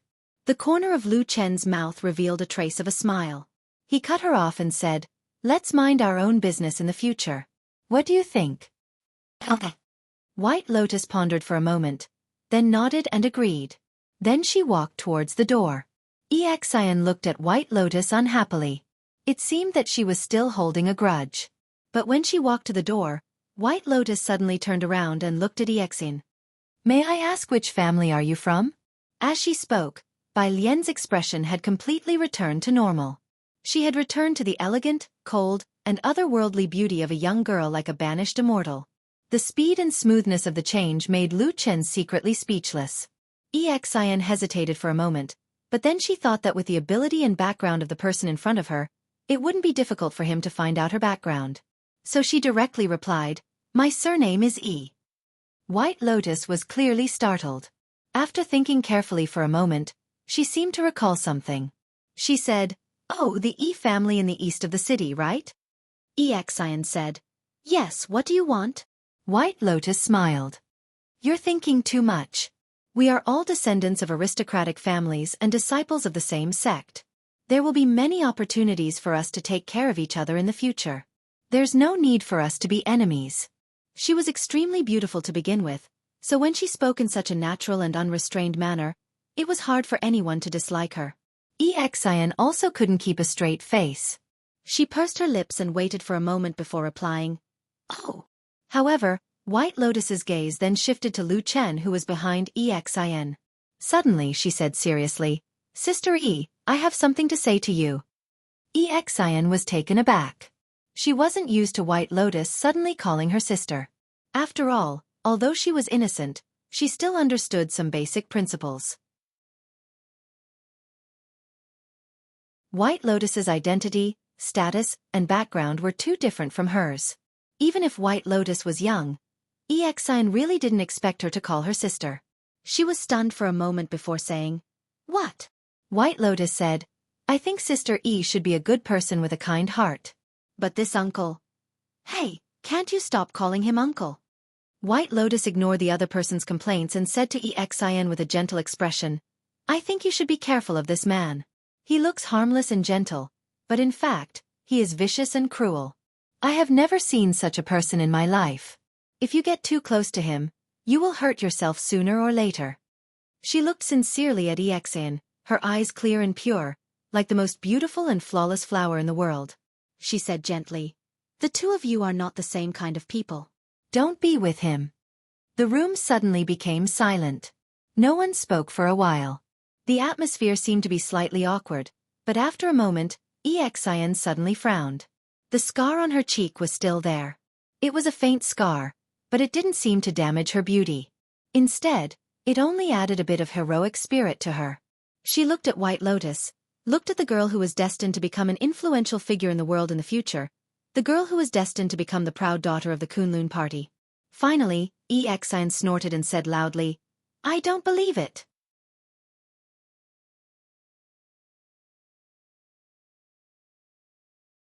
Chapter 108. This I don't believe, Xian said it resolutely, and there seemed to be no room for doubt. Even Lu Chen looked at Xian with some surprise, and his face showed some surprise. And White Lotus was obviously even more surprised, and even looked at Xian with some disbelief, and said, "You believe him so much?" Xian nodded without hesitation and said, "Yes." White Lotus was speechless. She seemed to be smart, but at this moment when facing Xian, she also had a feeling of helplessness. She could only shake her head inside and said, "Well anyway, I have told you, don't regret it in the future." Xian turned her head and no longer looked at her. Obviously, she did not take this warning to heart at all. White Lotus turned her head to look at Lu Chen, and saw that Lu Chen was still sitting on the ground, and then he raised his hand slightly and smiled at her. White Lotus snorted, and did not say anything more. She turned and walked straight out of the room, and closed the door. Perhaps only the loud sound of the door closing revealed that she was a little annoyed in her heart. When White Lotus left, Xian hurriedly went to Lu Chen's side and helped him to stand up. Originally, she wanted to find a place to sit and rest, but when she saw the mess around, and there was not even a decent chair to sit on, she was stunned for a moment, and then asked Lu Chen, "What happened in your room? Why is everything broken?" Lu Chen smiled bitterly and said, "It's a long story, I will tell you in detail later." Xian responded. At the moment, she had no choice but to let Lu Chen stand first, and then went to the side to sweep a slightly cleaner place, and then put some unbroken pillows and quilts on it, and let Lu Chen sit down. Then she looked at Lu Chen with a look of concern on her face, and whispered, "Brother Lu, are you really okay?" "Well, it's nothing serious. I just need to rest. My chest is just a skin wound. It's not a big deal." Xian breathed a sigh of relief, and a relaxed smile appeared on her face. Then she turned around and shouted, "Atsu, Brother Lu is fine, don't worry." In the corner next to the door, Atsu was happily gnawing on a bone. After hearing Xian's words, it raised its head and glanced at them. It wagged its tail, blinked its eyes, and then continued to gnaw on the bone without saying a word. The smile on Xian's face suddenly froze. After a while she laughed dryly and turned to Lu Chen and said, "Brother Lu, look, Atsu must be starving." Lu Chen spat and said, "Stupid dog, if there is a chance in the future, I will kill you and stew you." Xian was shocked, and quickly grabbed Lu Chen's hand and begged, Brother Lu, don't eat Atsu, it's very good." Lu Chen was pushed a few times by her and almost fell to the ground. He could only smile bitterly and said, I know, I was just joking with you."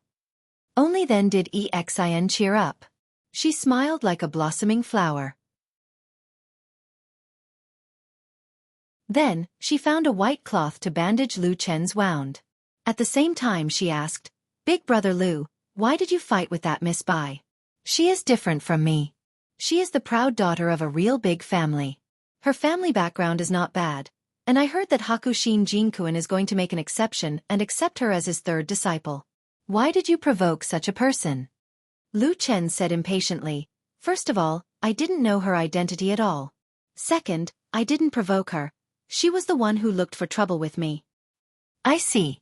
Xian thought for a moment and said, "Then it is Miss Bai's fault." Lu Chen looked at Xian and suddenly said, "Why do you trust me so much, including in front of Miss White Lotus? You didn't hesitate to say that you don't trust her." "You scared me." Xian smiled and said, "Because I trust you. You saved my life and helped me a lot. If I don't trust you, who else should I trust? Besides, in that scene just now, Miss Bai was standing there, but you were lying on the ground with blood all over your body and bleeding from your chest. It would be strange if she didn't bully you. Could it be that you stabbed yourself in the chest?" Lu Chen was silent for a moment, then nodded and said, "Yes, what you said is very reasonable." Although Xian was also a woman from an aristocratic family, she didn't seem to be particularly spoiled at the moment. She even helped Lu Chen to start cleaning the messy house, and then swept the rubbish into piles here and there, like a small hill of different sizes. Lu Chen coughed twice and called Xian back, saying, "You've worked hard. You should take a rest first. The dust is too much, it's choking." Xian said, "Oh." She sat down with a red face, then looked at the empty house, frowned and said to Lu Chen, "Brother Lu, there is nothing in this house now, no one can live in it." Lu Chen said, "It's okay, I will find a way to add some things later. It shouldn't be a big problem." Exian said. Then what about you and Atsu these 2 days? Luchin said. I'll sleep on the floor. Exian shook her head, her hands didn't stop bandaging his wounds, and said softly, So pitiful. Luchin laughed and patted Exian's head, saying, Have you forgotten the days we spent in the disorienting lands? We ate and slept in the wild every day. Wasn't it 10 times worse than now? Now at least we have a house to hide in. Exian glanced at him and said, It's not the same. She thought for a while, then said to herself, I'll still help you ask for a favor. See if I can really let you squeeze into the spirit cultivation odd job disciple list. I heard that those who are qualified to be on the list will leave Stone Pan Valley and go to another Bai Chao Tang territory. The conditions there are much better than here, and you can get in touch with many elite disciples of the sect. Lu Chen suddenly felt a little moved, nodded and said, If that's the case, then it's naturally the best, but... He looked at Exian, a little surprised, and said, You can even speak for such a big thing? I can't tell. Exian giggled and said, That's not true. I'm just a new disciple who just joined the sect this year. How can I be qualified? But because I've been pretty miserable, so the elders and martial uncles of Bai Chao Tang feel very sorry for me. If I try to please them, maybe I can help you. Lu Chen laughed and said, Amazing, you've grown up. Exian's cheeks turned slightly red, and then she said, Actually, it's them who pity me, not. Halfway through her words, Exian suddenly froze, as if she suddenly thought of something. Her eyes fell on Lu Chen's face, and she seemed to be thinking about something. Lu Chen quickly felt Exian's strangeness, and said, What's wrong? Why are you looking at me like that? Exian made a sound, looking a little hesitant, and said, I just said that I trust you very much. Lu Chen said, I heard and saw it, thank you very much. Exian said, I also told Miss Bai that I don't believe that she said bad things about you, but in my heart, I clearly think that she hurt you. Lu Chen coughed and said, Yes, you see, she can't refute it, so she admitted it. Exian looked at Lu Chen with a pair of bright eyes, and Lu Chen felt a little strange under her gaze, so he glared at Exian and said, What are you looking at? Is there a flower on my face? No, there's no flower. Exian said, Brother Lu, I just suddenly thought of it. At that time, I thought that it must be her fault, because no one in the world would stab themselves with a knife. Isn't it? But didn't I do that a few days ago? Ah! Lu Chen was speechless. Looking at Exian's somewhat serious face, he smiled bitterly and said, What are you trying to say? Exian stared at him and said seriously, Brother Lu, I definitely still believe you, I think you must be a good person. But now that I think about it after seeing that scene, if it was anyone else in the world, it must be right. Only you, I suddenly feel a little guilty in my heart. Hey! What you said makes me feel very wrong. Lu Chen suddenly frowned and said angrily, Why do I feel guilty when I look at you? Exian looked at him and said, Because you just taught me the same method. No one in the world will stab themselves with a knife, but it's different for you. When you first taught me that method, you said it so easily. Now that I think about it, even if you take a knife and cut yourself, you won't even blink. Hey! This time, Lu Chen raised his voice, and his tone was full of annoyance. Is there something wrong with your brain? You sound like I'm a crazy person. Exian stuck out her tongue and laughed out. It seemed that after thinking about it carefully, even she felt that it was a little unbelievable, so she waved her hand and said, Okay, I was just saying. Lu Chen glared at her and said, Don't talk nonsense. Exian shrugged her shoulders, stood up, and said, I know, I just said it casually, look at how anxious you are. The name list for spiritual power cultivation is currently being discussed. I have to quickly go back and ask for a favor for you, to see if we can squeeze a place in. You just wait for my good news. Lu Chen agreed and said, Okay. After a pause he said, But you don't have to worry too much, do what you can. If you really can't ask for it, I will think of other ways, don't force yourself. Exian smiled and said, It's okay, I understand. As she said that, she walked towards the door, and deliberately turned to Atsu, patted its head, and said a few words, then opened the door, turned around, and waved to Lu Chen, and said, Brother Lu, I'm leaving. Oh! Lu Chen responded. The door was closed. After a moment, suddenly the door opened again, and Exian poked her head in, and said to Lu Chen, Brother Lu, just now you really didn't use a knife to cut yourself? Get lost. Oh. Exion's head shrank, and she stuck out her tongue, then she smiled and left. You're tuning in to the Xiaofan's Wuxia Tales YouTube channel. Don't forget to subscribe and join us on this journey to catch the most captivating stories.